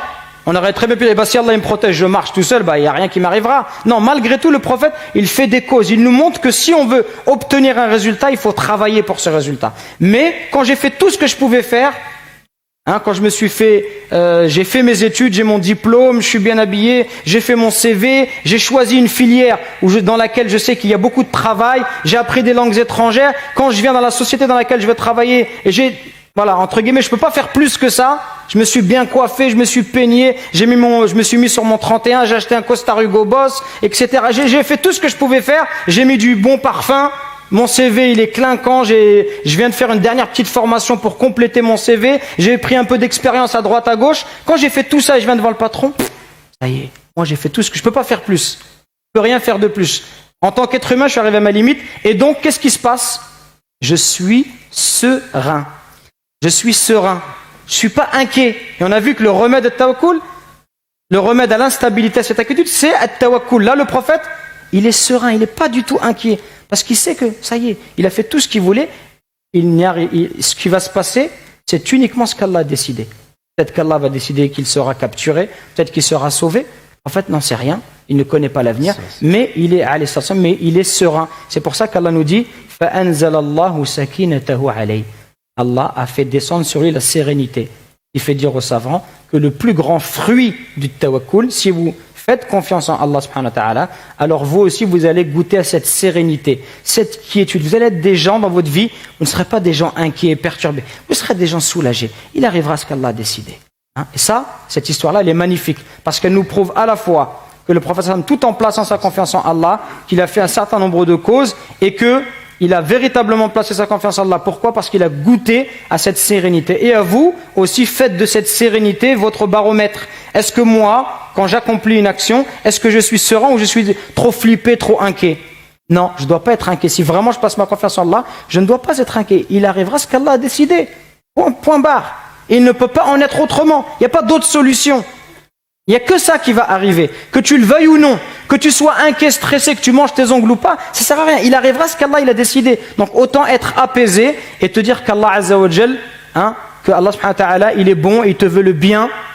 Allah il aime ses créatures, que si tu lui obéis, tu l'adores comme il t'a demandé, et pas de raison qu'Allah Azza wa Jal t'abandonne. Allah il est toujours là pour toi, et Allah Azza wa Jal il te secourra, même quand tout le monde t'aura abandonné, même quand plus personne ne pensera à toi. Allah Azza wa Jal il se souviendra de toi. Allah Azza wa Jal il te récompensera si tu as fait du bien, et ne t'abandonnera jamais. C'est quand on est avec, vous voyez là, ça c'est pas de la aqidah, une formule mathématique. Ça c'est quelque chose dans le cœur qui m'aide à surmonter les difficultés de la vie. Et ça te donne une force spirituelle, ce qui fait dire à des gens comme Hassan al-Basri, si les gens ils savaient ce qu'il y avait dans notre cœur, les gens qui ont un certain rang, etc., ils nous combattraient avec leurs épées pour l'obtenir. C'est-à-dire que les rois, ceux qui ont de l'argent, les gens ils envient les rois. Aujourd'hui, on voit quelqu'un de riche, un joueur de foot, j'aimerais bien être à sa place. Alors que peut-être dans son cœur il a de la tristesse, peut-être qu'il se sent seul, peut-être qu'il a envie de se suicider. Hassan al-Basri dit si les gens ils savaient ce qu'il y a dans le cœur des pieux, les gens ils les combattraient pour obtenir cette sérénité, cette quiétude. Cette sérénité, cette quiétude, vous pouvez l'obtenir en plaçant votre confiance en Allah. Et wallahi mes frères et sœurs, wallahi thumma wallah, c'est une richesse inestimable. Inestimable celui qui place sa confiance en Allah. Parce que ça vous aide à surmonter les difficultés de la vie. Et wallahi, quand vous êtes comme ça dans votre cœur, vous avez une telle force spirituelle qui se dégage de vous que même les gens qui ne sont pas musulmans, ils voient cela, ils sont impressionnés. Comment vous faites face à ces difficultés ? Je pense notamment à la mort. Comment vous réagissez, et notamment les croyants réagissent à la mort. Les gens, ils sont en admiration, en comparaison de celui qui, le ciel s'est écroulé sur sa tête. Barakallah. Anticiper en même temps sur ma prochaine question, à savoir les conceptions erronées, tawakkul, le juste milieu entre les différentes attitudes. De faire une toute petite suggestion à nos chers participants. N'hésitez pas à chaque fois que vous entendez le nom du prophète sallallahu alayhi wa sallam à faire les prières sur lui. Allah yabarak fikum, c'est très très important. Alors n'hésitez pas, vous dites sallallahu alayhi wa sallam. Donc les conceptions erronées en fait du tawakkul, elles seront toujours liées à ce sujet, le lien qui existe entre le fait de placer sa confiance en Allah et le fait d'accomplir des causes. Et les conceptions erronées, elles vont naître de cela. Il y a des gens qui vont adopter des positions extrêmes. Et on va trouver les deux positions. On va trouver des gens qui ne font aucune cause. Et ils attendent comme cela. Tout à l'heure, le frère a cité effectivement un hadith. C'est un hadith célèbre. Notamment un hadith qui fait référence au pèlerinage. Vous savez que pour le pèlerinage, il faut des moyens, il faut de l'argent. Là-bas, vous allez devoir payer votre hôtel. Ça coûte très cher, malheureusement. Vous allez devoir acheter votre nourriture, etc., votre billet d'avion. Donc c'est tout un investissement, toute une préparation qui fait que très souvent, surtout nous en Europe où c'est assez onéreux, pendant des années, on se prépare pour pouvoir mettre l'argent de côté pour faire le hajj. Il se trouve qu'à l'époque, Ibn Abbas, il nous dit qu'il y a des gens du Yémen qui sont assez pauvres, qui accomplissent ce pèlerinage, mais ils n'ont rien. Ils n'ont pas ramené d'argent. Et quand on leur dit, mais comment tu vas faire ton pèlerinage ? Qu'est-ce que tu vas manger, où tu vas dormir ? Et ils disent, on place notre confiance en Allah. Et ensuite, Allah Azza wa Jal, donc il mendiait, et il dit, nous on place notre confiance en Allah. Allah, il a révélé un verset pour corriger cette mauvaise conception du tawakkul. Allah, il a révélé ce verset, وَتَزَوَّدُوا فَإِنَّ خَيْرَ الزَّادِ التَّقْوَى. Et prenez plutôt vos provisions, mais la meilleure des provisions est la piété. Allah, dans ce verset, il nous rappelle que pour faire le hajj, il faut deux types de provisions. Prenez vos provisions, c'est un message adressé à ces gens-là, leur dire, si tu fais ton hajj, prends tes provisions. prendre la nourriture, prendre ton argent, etc. Aujourd'hui, on dirait, ayez suffisamment d'argent pour payer votre billet, etc. Et pas seulement, aussi de l'argent pour votre famille. Parce que vous n'avez pas le droit de faire le hajj et vous laissez votre famille en galère. Allah ya'ankoum, moi je fais le hajj, je ne vous laisse pas d'argent, c'est interdit. Hein? Le prophète nous a interdit, quand on a une famille à charge, de partir, de les abandonner, même pour faire le hajj. On doit aussi avoir de l'argent pour les gens, notre famille, ceux qu'on va laisser en Belgique ou en France, etc. Donc, watazawadou, prenez vos provisions. Vous n'allez pas faire le hajj, vous n'avez rien. Et après, vous mendiez. Hein, prenez vos provisions. Fa inna khayra zadi taqwa. Et Allah il nous rappelle ici une autre provision. Une provision spirituelle. Mais la meilleure des provisions est la piété. Allah il nous rappelle que ce voyage-là, ce n'est pas simplement le voyage du corps, mais c'est aussi le voyage du cœur et de l'âme. Et que donc, si je fais le pèlerinage, il ne suffit pas juste d'avoir de l'argent, de choisir une agence et d'aller à l'hôtel Hilton et puis de s'allonger dans son lit. Non, il faut également que je fasse preuve de piété. C'est-à-dire, je vais là-bas pour m'améliorer. Je vais là-bas pour adorer Allah et m'écarter des interdits. Je vais là-bas pour devenir une meilleure personne. Je vais là-bas pour qu'Allah Azza wa Jalla m'efface mes péchés, pour me rapprocher davantage d'Allah, hein, avec cette intention-là. Donc là, c'est les deux types de provisions. Donc ici, Allah, il a corrigé des gens qui avaient une mauvaise conception du tawakkul. En l'occurrence, c'est quoi? C'est ne pas accomplir de cause. Hein?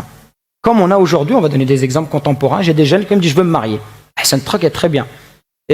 Alors qu'est-ce que tu fais? Mais non, j'ai fait rien. Tu travailles? Non, je travaille pas. Tu as un appartement? Non, j'ai pas d'appartement. Tu as demandé à des gens? Tu as dit aux frères je veux me marier, vous connaissez une sœur? Non, j'ai rien demandé. Tu vas te marier comment toi?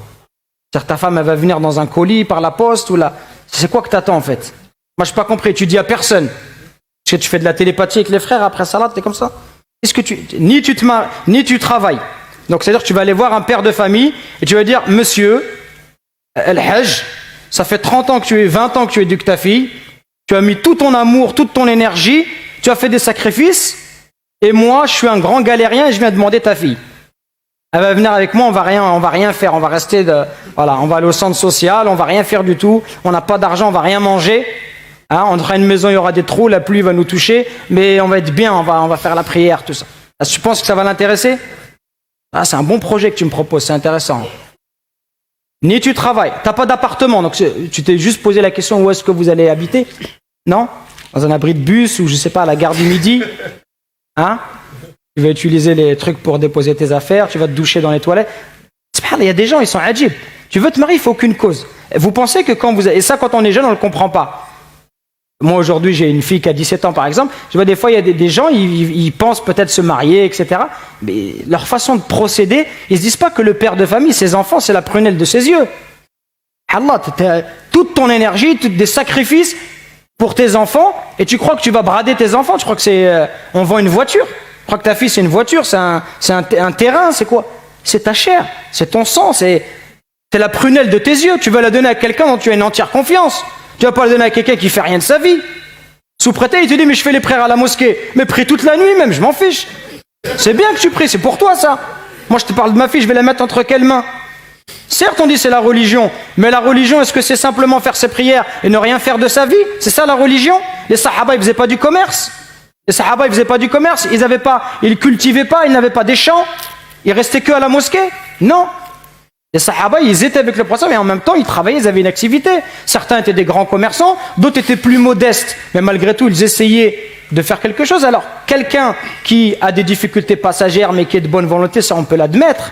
On ne demande pas à ce que la personne qui vienne ait un CV ou un compte en banque. C'est pas ça dont on parle. Mais on demande que quelqu'un fasse des efforts. Donc là, on a aussi aujourd'hui beaucoup de jeunes qui, par exemple, je prends l'exemple du mariage, mais qui ne font pas de cause, qui attendent comme ça. Ça, c'est pas bon. Si tu veux te marier, il faut que tu fasses des causes religieuses et mondaines. Bien sûr, la cause la plus importante, bien sûr, c'est la religion. On attend de la personne que ce soit un bon musulman, un bon pratiquant, qui ait une bonne compréhension de l'islam, qui ait un bon comportement. C'est tout ça qu'on va regarder. Hein? Et c'est pas uniquement, bien sûr que le fait de prier à la mosquée pour un homme, on va regarder ça en tant que père, moi je vais regarder ça. Mais on va pas regarder que ça. On va regarder comment tu te comportes avec tes parents.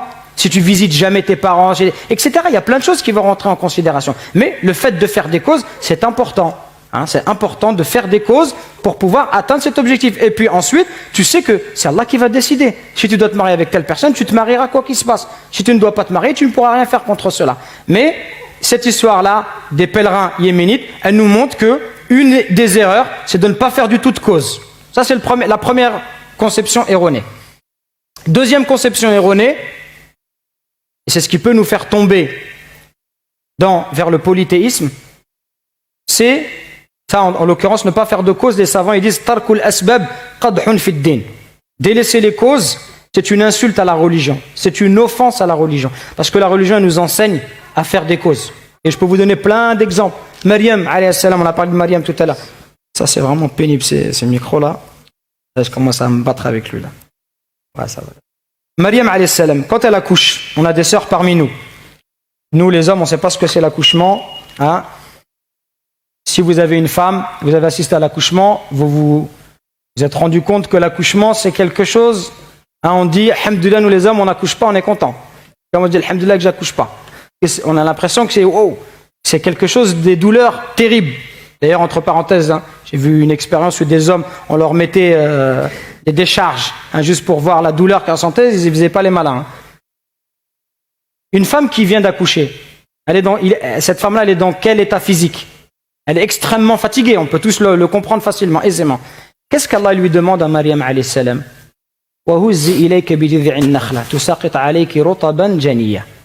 Et secoue le tronc du palmier. Vous avez déjà vu un palmier? Est-ce que vous arrivez à secouer le tronc du palmier? Même si on est à 10, je ne sais même pas s'il va bouger le palmier. Pourtant, Allah il lui demande pour goûter à ces dattes fraîches, hein, qui vont lui permettre de reprendre des forces, un fruit qui a beaucoup de glucides, beaucoup de vitamines. Pour goûter à ces dattes, Allah il lui a malgré tout demandé à Maryam de mettre ses mains sur le palmier, pour nous montrer que même si tu fais une cause, même si elle est petite, avec la confiance en Allah, le résultat il sera grandiose. Une petite cause, mais avec de la confiance en Allah, le résultat il est grandiose. Elle a juste mis ses mains, elle n'a même pas secoué, Allah il lui a donné une nourriture. Moussa alayhi salam, juste un petit coup de bâton, petite cause, Allah il a ouvert la mer en deux, grande conséquence. Pourquoi? C'est quoi qui a fait que cette petite cause, elle a donné cette conséquence magnifique? C'est la confiance en Allah, qui va bonifier cette petite cause. Nuh alayhi salam, Allah quand il va noyer, provoquer le déluge, qu'est-ce qu'il fait Nuh? Il construit une arche avec d'ossour, avec du bois, avec des clous, alors qu'Allah il aurait très bien pu anéantir le peuple sans qu'il ne fasse rien. Non, il va construire, etc., etc. Moussa, son bâton, Allah lui demande de frapper pour que la mer s'ouvre, etc. Tout ça c'est pour nous montrer quoi? Qu'il faut faire des causes. Donc délaisser les causes, qadhun fid din, une offense à la religion. Et aussi commencer, et ça peut être notre cas à nous aussi, d'avoir tellement confiance en cause que les causes, ce n'est plus un moyen, ça devient un objectif. Là, c'est pas je fais une cause et je sais que le résultat de la cause, il est entre les mains d'Allah, mais pour moi, c'est cette cause-là, c'est ça qui m'a permis de réussir. Et malheureusement, ça nous touche beaucoup, nous, aujourd'hui. Vous savez pourquoi? Parce qu'on vit dans une société matérialiste. Et depuis qu'on est tout petit, on nous fait une da'wa. Shaitan, il fait sa da'wa aussi. Sa da'wa, c'est t'es malade, prends un médicament. C'est grâce au Doliprane. Et les médecins, ils répètent. Je m'en souviens, mon père, Allah rahmou, était diabétique, il allait chez son médecin, il allait mieux, il a dit, grâce à Allah, je vais mieux. Il a dit, non, monsieur, c'est pas grâce à Allah, c'est grâce à moi. Tout le monde, toute cette société, elle nous invite à penser que c'est grâce au médecin, c'est grâce à l'architecte, c'est grâce au maire, c'est grâce à Ronaldo que le Real joue bien, c'est grâce à Messi que le Barça marque beaucoup de buts, c'est grâce, c'est grâce, c'est grâce. C'est pas grâce, c'est grâce à Allah. Parce que si Allah il veut enlever demain l'effet de cette cause, demain il fera plus rien. C'est Allah qui a permis que le médicament il produise ses effets. Et ça, on a tendance à l'oublier. Et on a une histoire qu'Allah dans le Coran nous raconte. Le jour de Hunayn, pour bien comprendre pourquoi les compagnons ils sont tombés dans cette erreur, hein, le Coran, les histoires, c'est pas des histoires pour des histoires. Les histoires, elles ont des leçons. Hunayn, ça vient après l'ouverture de la Mecque, après Fath Mecca. À ce moment-là, les musulmans, ils sont forts ou ils sont affaiblis? Les musulmans, ils sont au top du top. Les musulmans, ils viennent de conquérir la Mecque, ça y est. 12. Voilà, environ c'est ça, 10 000 je crois. Donc à ce moment-là, lors de cet incident-là, de cette bataille, Hunayn, ça vient après la conquête de la Mecque. Ça y est, la guerre contre les Quraysh, elle est terminée. Et elle se solde par une victoire écrasante du prophète sallallahu et de ses compagnons. Ça y est, il ne reste plus rien, il ne reste que des petites tribus en Arabie qui vont toutes se convertir progressivement. Là, les musulmans, ils ont vécu des batailles difficiles. Ils étaient 300 contre 1000. Ils ont vécu à Uhud des grosses pertes, où une quarantaine de personnes sont décédées. Ils ont vécu des choses difficiles. Là, ils sont 10 000. Ils disent, ça y est, aujourd'hui, on va leur mettre une raclée. Et qu'on n'était que 300, on leur a mis une raclée. Quand on est 10 000, ça y est, vous voyez, la victoire, elle est assurée. Et là, Allah, il leur rappelle. Votre grand nombre vous a satisfait. Hein, vous étiez fiers, vous avez pensé que c'est le nombre qui va vous donner la victoire. Vous avez oublié que ce n'est pas le nombre qui vous donne la victoire. Quand vous étiez peu nombreux, ce n'est pas votre nombre qui vous a donné la victoire, c'est Allah qui vous a aidé. Et là, vous pensez que parce que vous êtes nombreux, que quelque part, vous pouvez vous passer d'Allah Azza wa Jal. Et bien Allah, il va vous rappeler que non. Hein, falam tourni ankum shay'a. Ce grand nombre, il ne vous servira à rien. Allah, il nous rappelle cela. Ce grand nombre, il ne vous servira à rien du tout. Et les musulmans, ils ont connu un moment difficile parce qu'ils ont trop placé, ils ont exagéré la cause. Ils ont pensé que c'était le grand nombre qui allait produire l'effet, c'est-à-dire la victoire. Et ça, c'est une erreur pour nous aussi. Attention. Attention à ne pas tomber là-dedans. Et moi, j'ai envie de vous poser une question. Comment est-ce que je sais si je donne trop d'importance à la cause? Parce que là, si je vous parle, vous allez dire non, je sais, la cause, elle ne fait rien, c'est Allah. On dit tous ça. Ça, c'est avec la bouche. Mais on a vu, at-tawakkul, ça part d'où? Du cœur. Donc, on veut que cette parole soit quelque chose du cœur. Mais le diable, bien sûr, il va nous tromper. Parfois, on va croire que je ne fais pas confiance aux causes. Je place ma confiance en Allah, mais des fois, ce n'est pas totalement vrai. Alors, comment est-ce que je vais voir? Comment est-ce que je vais me rendre compte? Parce que ça, c'est important pour vous. Vous allez sortir demain, vous allez faire des causes. Il faut que vous fassiez attention. Attention, vous avez compris, il faut faire des causes. Donc, vous allez faire des causes, mais attention à ne pas penser que c'est la cause qui va me produire un effet. C'est Allah qui permet à la cause de produire cet effet. Mais comment est-ce que vous allez avoir? Quel est votre baromètre pour savoir, attention, est-ce que je ne commets pas quelque part une forme d'association en donnant à la cause plus de pouvoir qu'elle en a réellement? Comment est-ce que vous allez savoir ça? C'est important pour vous, ça. La sakina dans le cœur, effectivement, mais la sakina, c'est plus sur le résultat. Sur les résultats. Vas-y, je me permets juste de dire que c'est l'une des dernières l'un des derniers tours de salle qu'on va faire. N'hésitez pas à participer. Je rappelle aussi pour ceux qui suivent sur Internet, n'hésitez pas à faire vos remarques et vos questions. J'ai mon compagnon ici, Zakaria, qui va nous transmettre dans le doigt, Inch'Allah. Ouais. Alors, je peux dire peut-être pas la question que tu voulais poser, mais moi j'ai envie de leur poser cette question-là. Non. Oh oui, allez-y, tout le monde peut répondre. T'as pas vu celui. Est-ce qu'on peut donner le micro à la sœur ici?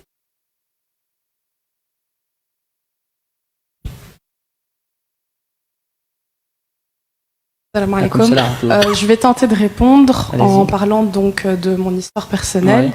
Et je pense que quand on s'accroche, on s'accroche trop justement aux causes, c'est quand on voit qu'elles ne mènent pas à un résultat direct. Et de par là, je vais rebondir en parlant de mon histoire. Donc j'étais étudiante en supérieur et tout étudiant en supérieur, généralement, on doit prester des stages. Et il faut savoir que l'objectif que j'avais, donc, c'était trouver un stage en entreprise, mais garder mon voile. Chose qui est presque, on va dire, on pense impossible. Et oui, c'était impossible ici à Bruxelles. Et subhanallah, d'abord, je me suis dirigée vers les associations islamiques, les ONG, pensant que voilà, j'avais plus de facilité de ce côté-là. Mais subhanallah, Allah m'a pas facilité. Donc j'ai commencé à envoyer mon CV partout. Dans toutes les entreprises, je crois, toutes les entreprises de Bruxelles ont reçu mon CV. Et subhanallah, j'avais pas du tout de réponse. Ou quand j'avais des réponses, donc j'allais à des entretiens, tout se passait bien. On me disait même oui. On signait ma promesse de stage et je reçois un mail, par exemple, le lendemain.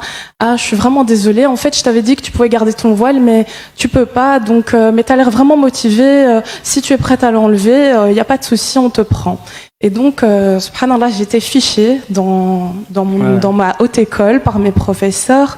Je rentrais tout le temps mes demandes, mes réponses de stage après. J'avais des convocations auprès de la directrice. J'essayais de trouver des solutions avec moi. Et en fait, dans ma section, toutes les filles voilées qui avaient fait leur stage avaient enlevé leur voile.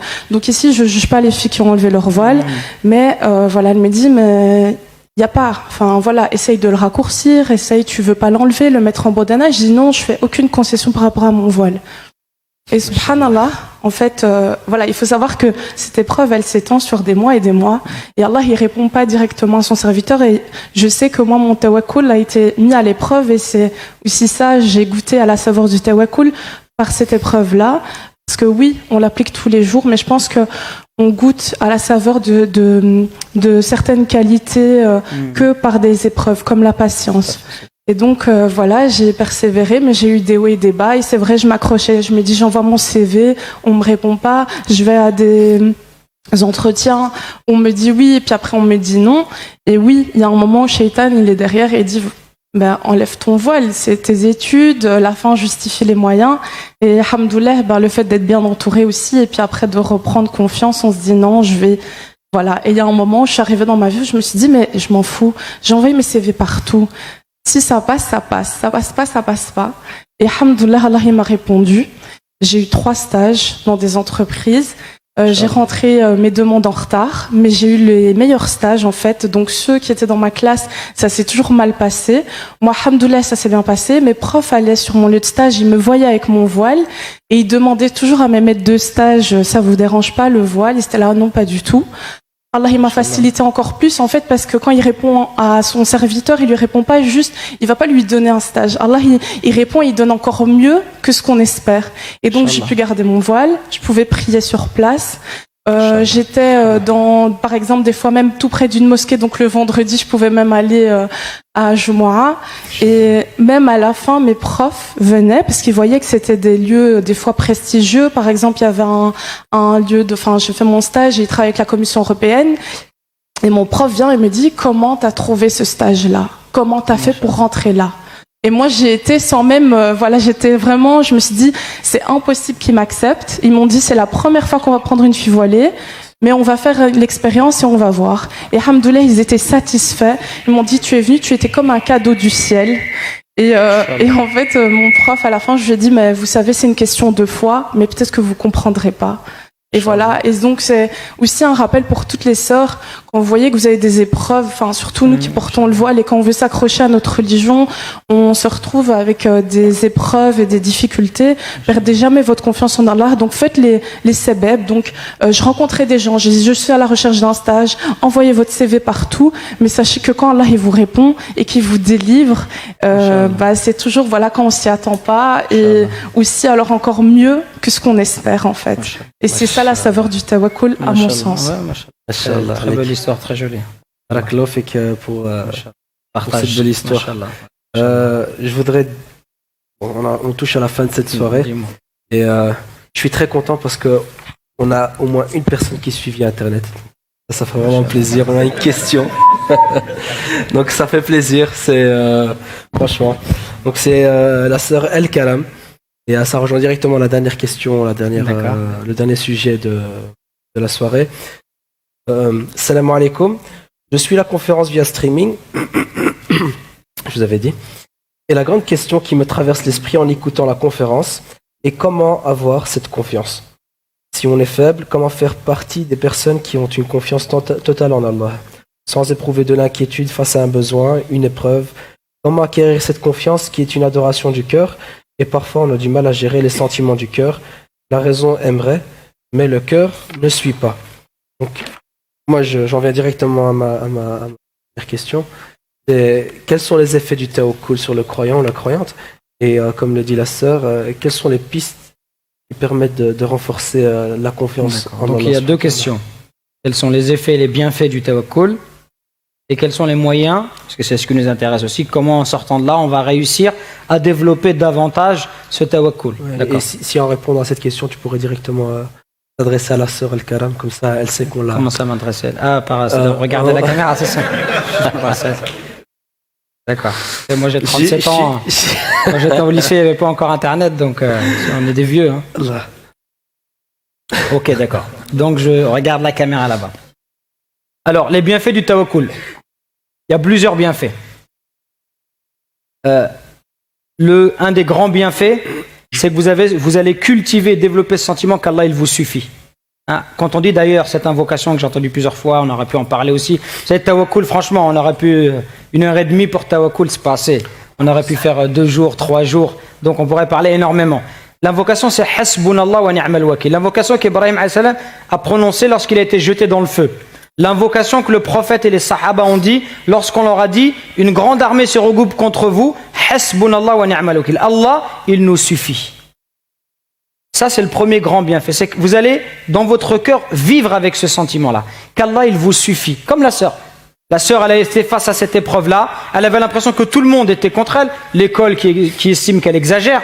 Parce que toutes les autres sœurs, elles acceptent d'enlever leur voile. les sociétés qui disent non, on n'accepte pas, etc. Peut-être même la famille qui va considérer parfois, peut même avoir dans sa propre famille des gens qui disent mais tu exagères, tout le monde le fait, tout le monde fait ça, pourquoi tu es la seule, etc. Donc vous avez le sentiment que tout le monde peut être parfois contre vous. Mais toi dans ton cœur, qu'est-ce que c'est? Allah, il me suffit.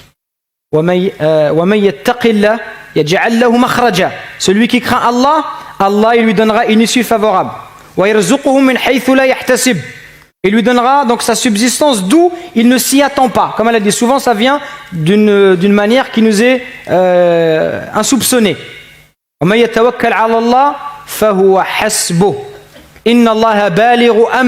Celui qui place sa confiance en Allah, Allah il lui suffit. Pourquoi? Parce que Allah il atteint ce qu'il se propose. Allah quand il a décidé quelque chose, ça va se passer. Donc Allah il te suffit. Ça, c'est comme on a dit tout à l'heure, une grande force spirituelle qu'il va y avoir dans ton cœur. Ce sentiment qu'Allah il te suffit, tu as besoin de personne d'autre. Même quand tu es seul, tu as ce sentiment de quiétude et le fait que ce lien spirituel qui est fort. Deuxièmement, les bienfaits du tawakkul, c'est que Allah il va t'aimer. Inna Allah yuhibbul mutawakkilin. Allah il aime ceux qui placent sa confiance en lui. Si Allah il t'aime, est-ce qu'il va te punir? Est-ce qu'il va te châtier? Ou est-ce qu'Allah il va t'aider? Il va te mettre la baraka dans ta vie. Il va toujours être là, il va être ton soutien. Hein? Comme le prophète a dit à Abu Bakr, ce qui se dit dans la grotte, que dis-tu de deux dont le troisième est Allah? T'inquiète pas, Allah il est avec nous. Par sa science, par son pouvoir, par sa force. Allah il est là, il va nous soutenir. Donc toi aussi, Allah il t'aime. Et Allah il va te soutenir dans ta vie. Tu auras la baraka. Même si tu n'as pas beaucoup d'argent, même si mais en vérité dans ta vie il y a beaucoup de khair. Il y aura beaucoup de baraka. Tu vas vivre avec ce sentiment-là que ta vie elle est réglée, que tout est parfait. Parce qu'Allah subhanahu wa ta'ala, c'est lui qui t'assiste et qui t'aide à chaque moment. Allah il t'aime. Deuxième bienfait. Troisièmement, ça va te donner de la vigueur pour agir. Le croyant, c'est pas quelqu'un de fainéant. Au contraire, le croyant quand il se donne un objectif, et il place sa confiance en Allah, ça lui donne la motivation d'agir. Il perd pas espoir, il est motivé. C'est pas quelqu'un qui baisse les bras. Regardez la sœur, pendant des mois et des mois. Plein de gens, ils auraient dit, je laisse tomber. Je reste à la maison, je me marie avec un frère et je reste à la maison. Non, elle a envie de faire ses études-là, elle a envie de... Non, elle s'est donné le courage, elle a été courageuse, elle a été... Regardez Allah, il lui a donné des stages mieux que toutes les autres personnes de son école. Pourquoi? Parce qu'il y a eu la confiance en Allah subhanahu wa ta'ala. Donc ça te donne de la vigueur, de la force. C'est ça qui fait que les croyants ils sont forts. Pourquoi on voit les musulmans, les premières générations de l'islam, regardez tout ce qu'ils ont fait en termes de conquête, mais pas simplement. Moins de 100 ans après la mort du prophète sallallahu alayhi wa sallam, les musulmans ils étaient déjà en Andalousie. La grande mosquée de Cordoue, construite 100 ans après la mort du prophète sallallahu alayhi wa sallam. Regardez jusqu'où ils ont été. Regardez comment la langue arabe est devenue au Moyen-Âge la langue officielle, la langue de l'Europe, la langue que les gens devaient apprendre pour pouvoir faire des études, la langue de l'élite. Regardez tout ça, pourquoi? Parce que les gens avaient placé leur confiance en Allah subhanahu wa ta'ala. Regardez ce qu'Allah fait. Donc les croyants, cette confiance en Allah, ça leur a donné beaucoup de vigueur. Et ça leur donne pas de l'oisiveté, c'est pas des gens qui sont passifs, comme parfois on est aujourd'hui. Ah, les gens ils sont contre nous, ah, les gens ils parlent de l'islam, ah, ils nous critiquent, ah, Daesh, ah, ceci, Al-Qaïda, ils nous traitent de... Et nous on est là, on fait rien, on dort, et on se lamente sur notre sort. Non, bouge, subhanallah, bougeons. Bouge, va montrer c'est quoi l'islam. Montre l'islam au quotidien par ton comportement. Ça te donne de la force. Tu as envie de relever les défis. Et tu te dis, il n'y a rien qui est impossible. Même si toutes les chaînes satellitaires, elles parlent en mal de l'islam, par mon comportement au quotidien, Allah Azza wa Jalla, il va faire que dans le cœur des gens, les gens ils aient une bonne opinion de l'islam. C'est comme ça qu'on doit être. On doit avoir envie de renverser des montagnes. Regardez l'attitude de Moussa alayhi salam. Il part de nuit. L'armée, elle est juste derrière lui. Les enfants d'Israël, ils ne sont pas armés, ils n'ont rien. Les autres sont armés jusqu'aux dents. Une armée de pharaons. Ah, imaginez-vous la scène aujourd'hui. Comme j'ai des gens qui ne sont pas armés, derrière il y a une armée avec des hélicoptères, des drones, etc. Des armes dernier cri. Regardez les enfants d'Israël. Leur confiance en Allah elle est limitée. En tout cas certains. Et qu'est-ce qu'ils disent? Inna la mudrakoun. Inna en arabe, c'est-à-dire pour affirmer l'affirmation avec vigueur. C'est-à-dire c'est sûr on va être rejoint. Ça y est, c'est comme on dirait un jeune aujourd'hui. Ça y est, c'est mort. On va se faire attraper, c'est sûr. Il n'y a plus rien à faire. Qu'est-ce qu'il dit Moussa? Il dit Kalla inna ma'i rabbi sayahdin. Impossible. Il dit non. Kalla, c'est pour montrer la négation avec force. Impossible. Car j'ai avec moi mon Seigneur qui va m'aider. Moussa, il ne sait pas comment Allah il va l'aider. Il n'en a aucune idée. Mais il est sûr qu'Allah ne va pas l'abandonner. Il est sûr qu'Allah ne va pas l'abandonner. Il est sûr qu'Allah il lui réserve une issue. Comment? Il n'en sait rien. Et là, Allah il lui dit frappe le bâton avec ta mère. Il frappe vite. Il lui dit attends, quand je te dirai. Parce qu'il faut que la mère s'ouvre au dernier moment. Pour que l'armée elle soit proche, pour qu'il rentre. Et là, il frappe et il rentre dans la mer, et comme vous voyez, et Pharaon, il arrive, plein d'orgueil. Au lieu de reconnaître encore ce miracle divin et de dire j'arrête là, non, qu'est-ce qu'il dit? Il dit là, Allah, c'est la mer qui s'est ouverte devant moi pour que j'arrête ces esclaves. Et après, vous connaissez la fin de l'histoire. Donc regardez, Moussa, cette force, c'est flagrant. Tous les gens, ils perdent espoir. Lui, là, jamais il perd espoir. Donc le tawakkul, ça va vous donner ça. Ça va vous donner un espoir en Allah qui est immense. Et plus ton espoir en Allah il sera grand, plus Allah il va faire des miracles pour toi. Allah, il a ouvert la mer pour Moussa parce que sa foi, elle était en adéquation avec la grandeur de ce miracle. Si toi, tu veux qu'Allah il fasse des miracles pour toi, Allah, il peut le faire. Mais à toi de croire en lui de la même façon. C'est pas dès qu'il y a une difficulté, tu baisses les bras. Non, nous, on est un peuple, notre croyance, elle doit nous faire lever la tête, affronter les difficultés. Avec foi et espoir en Allah, jamais désespéré. Et parmi les bienfaits du tawakkul, et je finis là-dessus, c'est que le prophète il nous a informé qu'il y a 70 000 personnes qui rentreraient au paradis sans jugement. Et parmi les caractéristiques de ces personnes-là, c'est des gens qui placent leur confiance en Allah. Ça, c'est les bienfaits du tawakkul. Parmi les moyens qui permettent de goûter au tawakkul, je vais revenir au verset que le frère tout à l'heure a cité. Le frère il nous a cité le verset « Walillahi ghaybus samawati wal ard wa ilayhi yurja'u al-amru kullu » Ce verset, Allah, qu'est-ce qu'il nous dit? Il nous dit à Allah appartiennent l'inconnaissable des cieux et de la terre, et c'est à lui que revient l'ordre tout entier. Adore-le donc et place ta confiance en lui. Avant de nous demander de placer sa confiance en lui, avant de nous demander de l'adorer, qu'est-ce qu'Allah il nous a informé? Allah il nous a informé que c'était lui qui connaissait l'inconnaissable des cieux et de la terre. Ça veut dire quoi? Ça veut dire que si vous voulez développer le tawakkul en vous, et là c'est de ça qu'on parle, les moyens qui me permettent de développer le tawakkul. Comment je vais faire concrètement dans ma vie de tous les jours pour développer mon tawakkul? Si tu ne connais pas Allah, tu ne pourras pas placer ta confiance en Allah. Si tu veux placer ta confiance en Allah, il faut que tu saches, tu apprennes à connaître ton Seigneur. Et là, vous allez me demander, mais comment je vais apprendre à connaître mon Seigneur? Lis le Coran, mais ne le lis pas sans méditer. Lis-le et arrête-toi.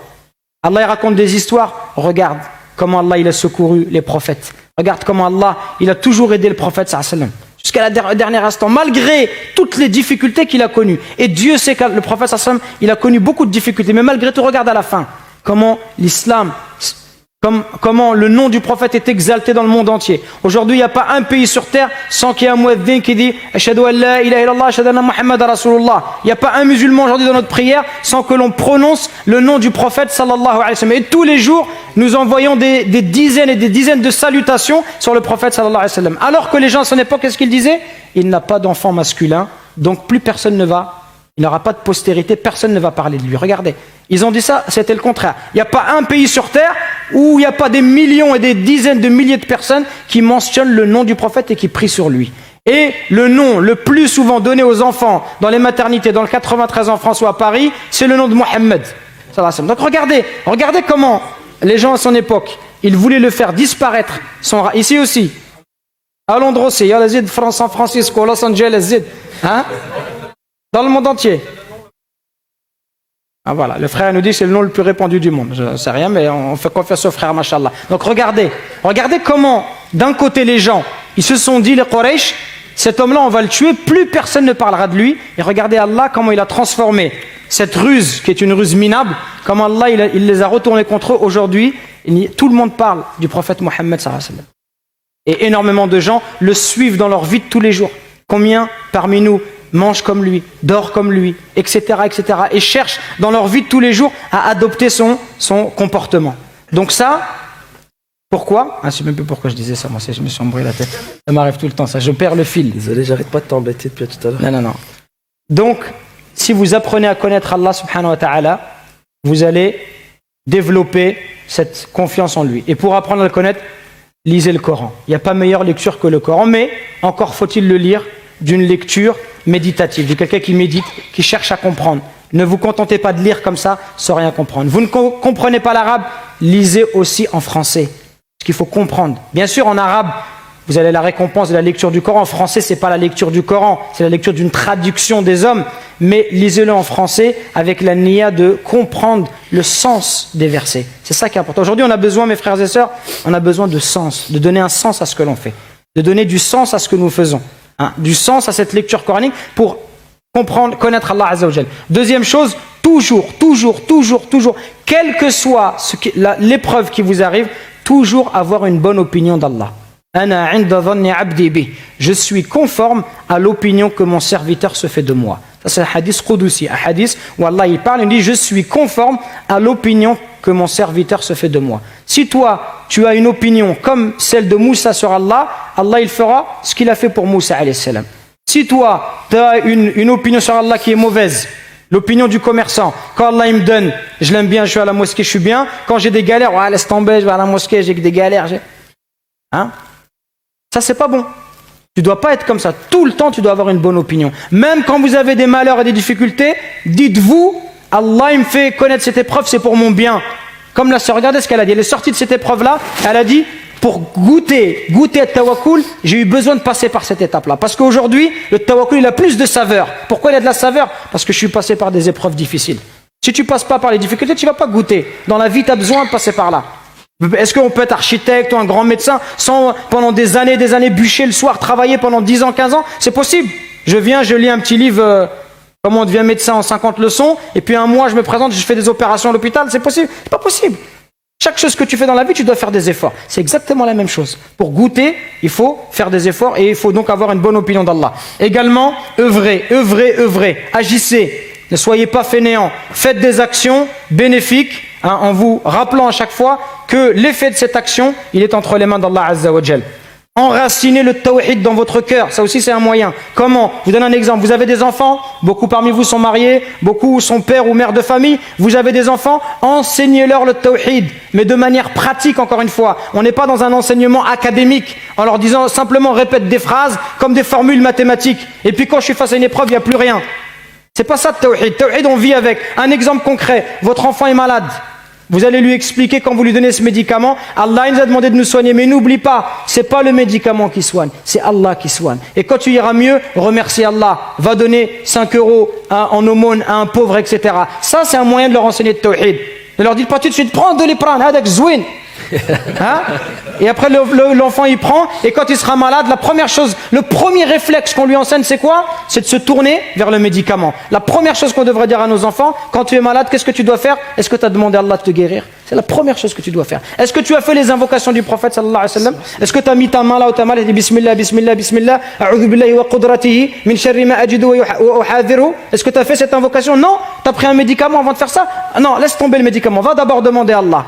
C'est comme ça qu'on enracine le tawhid dans le cœur de nos enfants. Et enfin, pour terminer, sinon je vais me faire frapper, c'est de réciter des invocations avec certitude et méditation. Notamment cette invocation.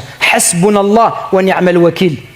Allah me suffit et quel bon protecteur. Répétez ces invocations. Encore une fois, vous ne comprenez pas l'arabe, c'est pas grave. Comprenez ce que vous dites. Vous êtes face à une difficulté. Hasbunallah wa ni'mal wakil.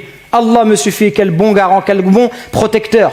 Et apprenez, la hawla wa la quwwata illa billah. C'est aussi une formule qui montre que vous placez votre confiance en Allah. Il n'y a pas de force ni de puissance qu'en Allah. C'est-à-dire qu'Allah, il a toute la force, toute la puissance. Il décide, il fait ce qu'il veut. Allah, il me suffit. Donc, répétez ces invocations. Et dernière chose, cultivez dans votre cœur ce besoin d'Allah. Vous voyez, les compagnons, il y a quelque chose, moi, et je finis là-dessus, qui est extraordinaire. Les sahaba, on nous dit dans les hadiths, qu'est-ce qu'ils faisaient? Ils demandaient du sel. Billahi alaykum. C'est-à-dire dans leurs invocations, demandez Ya Allah, donne-moi du sel. Al-milh, le sel. Est-ce que quelqu'un parmi nous aujourd'hui, est-ce que ça lui viendrait à l'esprit de demander Oh Allah, donne-moi du sucre? Oh Allah. Est-ce que, on va dire, beaucoup de gens risquent de dire Mais non, moi je ne vais pas demander du sel. Je ne vais pas demander du sucre. Si je veux du sel, qu'est-ce que je fais? Je descends, je vais à l'épicerie, j'achète du sel. Ça, c'est une preuve qu'on n'a pas de confiance en Allah. Parce qu'on pense qu'on peut se passer d'Allah dans certaines situations. Et les sahaba, ils n'étaient pas comme ça. Le prophète, qu'est-ce qu'il dit dans un dua? Il dit Allahumma la takilni ila nafsi tarfata ayn. Allah ne m'abandonne pas à moi-même, ne serait-ce que le temps d'un clin d'œil. Cette invocation, elle est forte. Elle montre que le prophète, sallallahu alayhi wa sallam, il est dans un état spirituel où il sent qu'il a tout le temps besoin d'Allah. Et même le temps d'un clin d'œil, il n'a pas envie qu'Allah il abandonne. Et les sahaba, ils sont dans le même état d'esprit, ce qui leur fait demander à Allah, donne-moi du sel. Ça veut dire qu'ils ressentent dans leur cœur le besoin, ils savent, et ils sont persuadés que si Allah il ne les aide pas à obtenir du sel, ils ne pourront rien obtenir. Et bien nous, on doit cultiver ce besoin. Même quand vous sortez de chez vous pour aller à la mosquée, dites-vous, Ya Allah, aide-moi, faites que ce trajet-là, il se passe bien. Ou Allah, je vais juste à la boulangerie, faites que je ne tombe pas sur des gens mauvais, faites que je rencontre de bonnes personnes, etc. Tout le temps, cultivez ce besoin d'Allah subhanahu wa ta'ala. Voilà, je me contente de cela, Inch'Allah, en espérant que ce soit bénéfique pour nous tous et qu'Allah Azza wa Jalla nous aide, nous tous, à nous rapprocher davantage de lui, à plus l'aimer et à cultiver cette confiance en Allah Azza wa Jalla, et que ça nous donne cette force spirituelle d'être des gens actifs, d'être des gens qui travaillent pour leur vie d'ici-bas et celle de l'au-delà. On a commencé cette soirée en vous donnant la parole. On va finir avec vous, Inch'Allah. Je voudrais faire un petit tour de salle pour voir un peu si vous avez retenu quelque chose ou si on a été ici pendant 1h30. Attends, s'ils retiennent rien, je vais m'énerver. Hein. Bah, c'est ça. Donc, qu'est-ce qui voudrait commencer? Allez, je veux 5 leçons. 5 leçons pour la soirée. Facile. Okay. J'ai l'impression que vous partagez mon point de vue. Moi, je vais commencer ici avec les frères. Une leçon. Bismillah. Tfaddal Anas. Est-ce qu'on peut lui donner le micro, s'il vous plaît? Glafik. Shukran.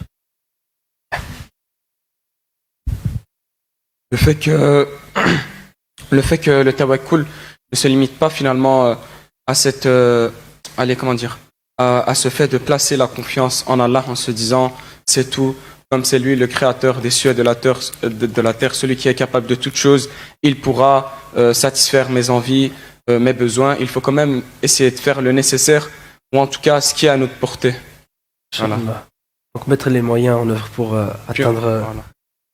Barakallahu fik ya akhi Anas. Ahmed. Salam alaikum wa rahmatullah. Quelque chose que j'ai vraiment bien aimé, le cheikh nous a dit tout à l'heure, c'est que en réalité c'est quelque chose d'assez cartésien et c'est même pas vraiment, enfin c'est de la logique le tawakkul en soi, puisque il expliquait très bien que le prophète alayhi salatu wassalam, c'est un prophète, mais malgré tout il a vraiment préparé de façon très très très poussée son expédition et en soi tout ce qu'il faisait, et pourtant c'est le prophète. Et il a expliqué donc le tawakkul, il a dit, une des choses qu'il a dit, parce qu'il a dit beaucoup de choses, c'est que en gros lorsque l'être humain a fait tout ce qu'il pouvait faire, et bien là il s'en remet à Dieu, et en soi il a fait tout ce qu'il pouvait faire, donc il n'a plus rien à se reprocher, il n'a plus rien dans ses mains, il a tout donné, donc faut être plus naturel que d'être serein, puisqu'on n'a plus rien à se reprocher. Et j'ai vraiment aimé cette explication du tawakkul. Et tout à l'heure, il a demandé de donner un exemple du tawakkul. Nous, on vient de la campagne du fin fond des champs. Et on est arrivé ici, ma sœur qui était déjà là m'a dit « il n'y a plus de place, mais khair ». Ben, subhanallah, je me retrouve assis sur un fauteuil juste devant le cheikh. Salam alaikum wa rahmatullah. Salam, pas mal. Et sœur? Quelqu'un veut... Des gens derrière qui veulent... Ouais, je vais donner la parole ici derrière avec aussi. Insistance. Ouais, on va faire cette façon progressive. Ils ont fait une cause bénéfique, je crois. Ouais, Inch'Allah, on va leur donner la parole. Vous en faites pas. Salam alaikum. D'abord, je voulais vous remercier, car vous récompense pour votre intervention. Juste à travers votre intervention, vous avez déjà réussi à nous faire goûter un peu la saveur du tawakkul. Mais moi, je voulais surtout remercier la sœur. Voilà, merci beaucoup, parce que en tant que musulmane, voilée, étudiante, j'ai déjà eu affaire à la demande de stage cette année. C'était pas du tout facile. Normalement, Inch'Allah khair, je crois que j'ai trouvé. Et je voulais te remercier parce que tu as partagé ton expérience. Ça nous touche tous. Tout, voilà. Et voilà, je veux juste te remercier pour ça. Vous avez vu, c'est ça les rencontres. Hein, on apprend les uns des autres. Et c'est pour ça qu'on insiste vraiment à ce que vous preniez la parole, parce qu'on peut vraiment beaucoup apprendre les uns des autres. Donc, il y a une sœur tout au fond. Azdin, t'en fais pas, on va revenir à toi, Inch'Allah. Salam alaikum. Ah, pardon, vous avez déjà le micro. Okay. Donc, moi, j'avais assisté au séminaire de Cheikh Farid sur qui est Allah. Et vous aviez commencé le séminaire avec une vidéo de Cheikh Salman Al-Hawda. Et on retrouve la notion du fait de connaître Allah et la relation, donc de la connaissance d'Allah au tawakkul. Et la question était, ça m'avait beaucoup, beaucoup, beaucoup marqué. Si je connaissais Allah, je n'aurais pas besoin des autres.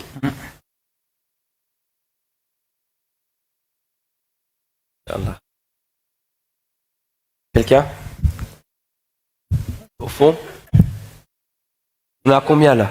1, 2, 3, 4. Évidemment, Azdin.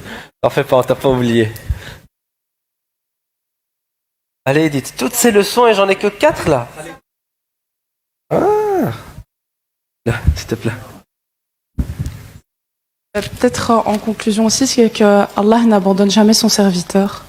Et à partir de ce moment-là, je pense que quand on a cette leçon-là en tête, on peut tout affronter, que ça soit en fait les moments, des actions quotidiennes de la vie ou les épreuves. Allah n'abandonne jamais son serviteur et répond à l'angoissé quand il l'invoque.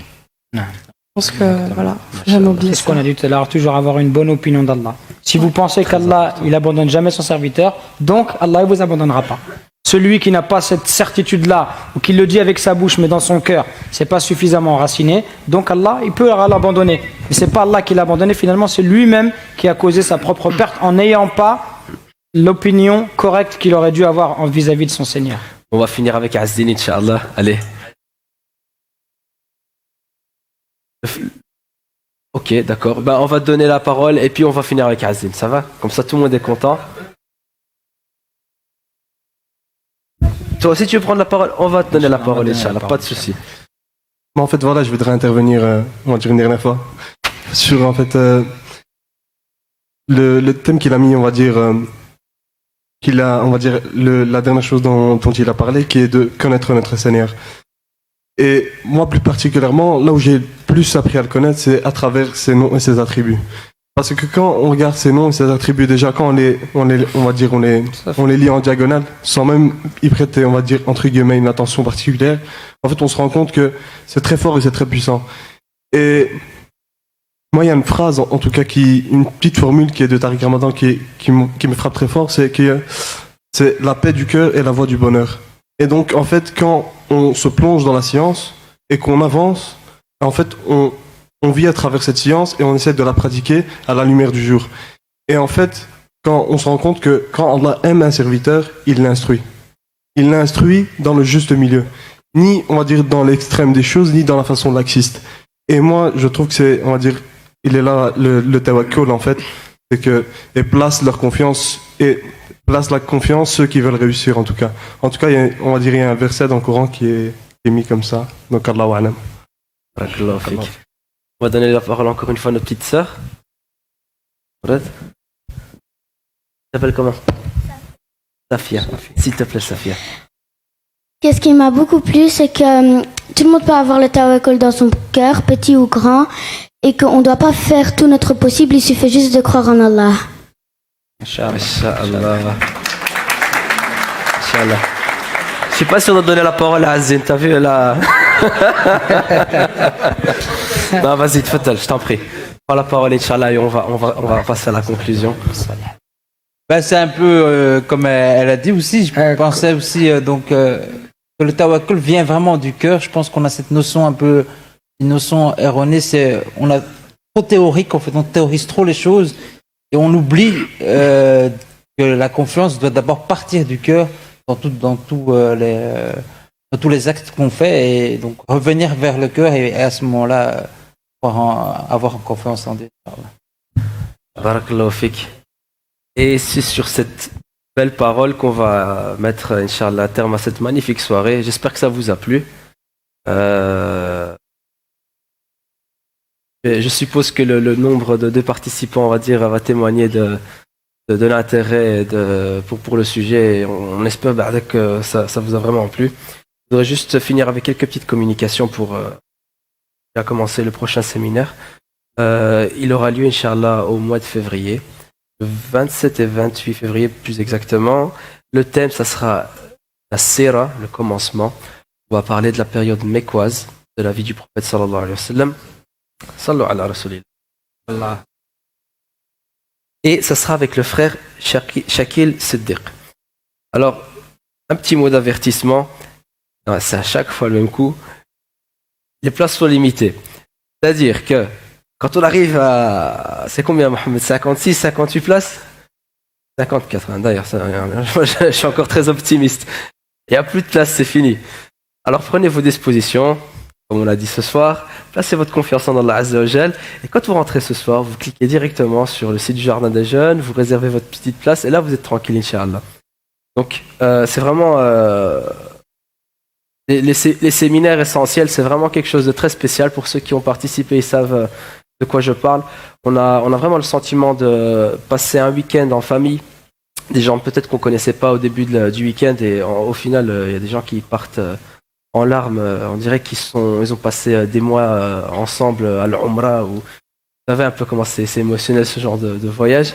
Et franchement, moi je vous recommande vivement, pour ceux qui n'ont pas encore eu l'occasion de participer, d'au moins essayer de goûter ou d'en parler autour de soi. Et j'espère vous voir très nombreux, bihawlillah, mois prochain.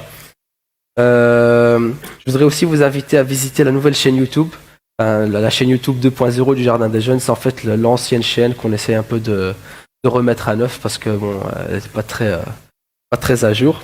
Donc on a un peu mis de l'ordre dans tout cela et on espère, Inch'Allah, que vous aurez le temps de visiter et de retrouver d'ailleurs les anciennes rencontres qu'on a faites, notamment celle de la miséricorde avec Mohamed Minta qui a eu lieu au mois de novembre. C'était plutôt sympa, je vous invite à en prendre connaissance. Et aussi, très important, je voudrais qu'on n'oublie pas notre frère Moussa de Baraka City. Je ne sais pas pour ceux qui ne sont pas au courant, j'imagine que tout le monde est au courant. Et son traducteur Abdeslam qui sont incarcérés en ce moment au Bangladesh, pardon. C'est devenu carrément une affaire d'État parce qu'ils ont été libérés, mais bon, on va dire qu'il y a eu des pressions d'en haut qui font en sorte qu'ils demeurent en prison. Et voilà, je veux dire, leurs avocats font tous leurs efforts pour les faire sortir de là. Et nous, ce qu'on peut faire, il y a différents moyens d'action qui ont été mis à disposition par l'organisation pour laquelle ils travaillent. Déjà, signez la pétition, faites tourner ça autour de vous. Et n'oubliez pas d'invoquer pour eux, Inch'Allah. C'est très très important. On espère qu'Allah Azza wa Jal va les ramener tous les deux auprès de leurs proches et qu'il va les libérer très vite, Inch'Allah. Amin. Moi, je crois que j'ai fait le tour de... Ah oui, il faut que je finisse avec le mot d'ordre du Jardin des Jeunes. Et c'est aussi une des leçons de la soirée. Grandir, réfléchir et agir. J'espère vous voir très bientôt aux prochains événements du Jardin des Jeunes. N'oubliez pas de liker la page, de vous abonner à la chaîne YouTube et de rester en contact avec les réseaux sociaux. Barakallahu fikum pour votre présence. Ah, j'oubliais. J'étais sûr que j'avais oublié un truc. Je voudrais qu'on n'oublie pas de remercier Allah subhanahu wa ta'ala de nous avoir permis de nous retrouver ici ce soir. Parce que s'il y a bien une chose qui a permis qu'on se retrouve ici ce soir, c'est bien par sa volonté. Il y a des gens plus intelligents que nous, plus riches, plus beaux, qui n'ont jamais goûté à la saveur d'une assemblée comme celle-ci. N'oubliez pas que c'est par la permission d'Allah subhanahu wa ta'ala qu'on a pu être ici réunis. Et remerciez-le. Je suis un peu malade, je suis pas en train de pleurer. N'oubliez pas de le remercier. On remercie aussi tous ceux qui ont participé à l'organisation de cette soirée. Je voudrais vous remercier, vous, d'être présents, d'avoir fait suite à notre invitation. Et j'espère vous retrouver très bientôt, Inch'Allah. Barakallahu fikum. Et à très bientôt. Salam alaikum wa rahmatullah. Cette vidéo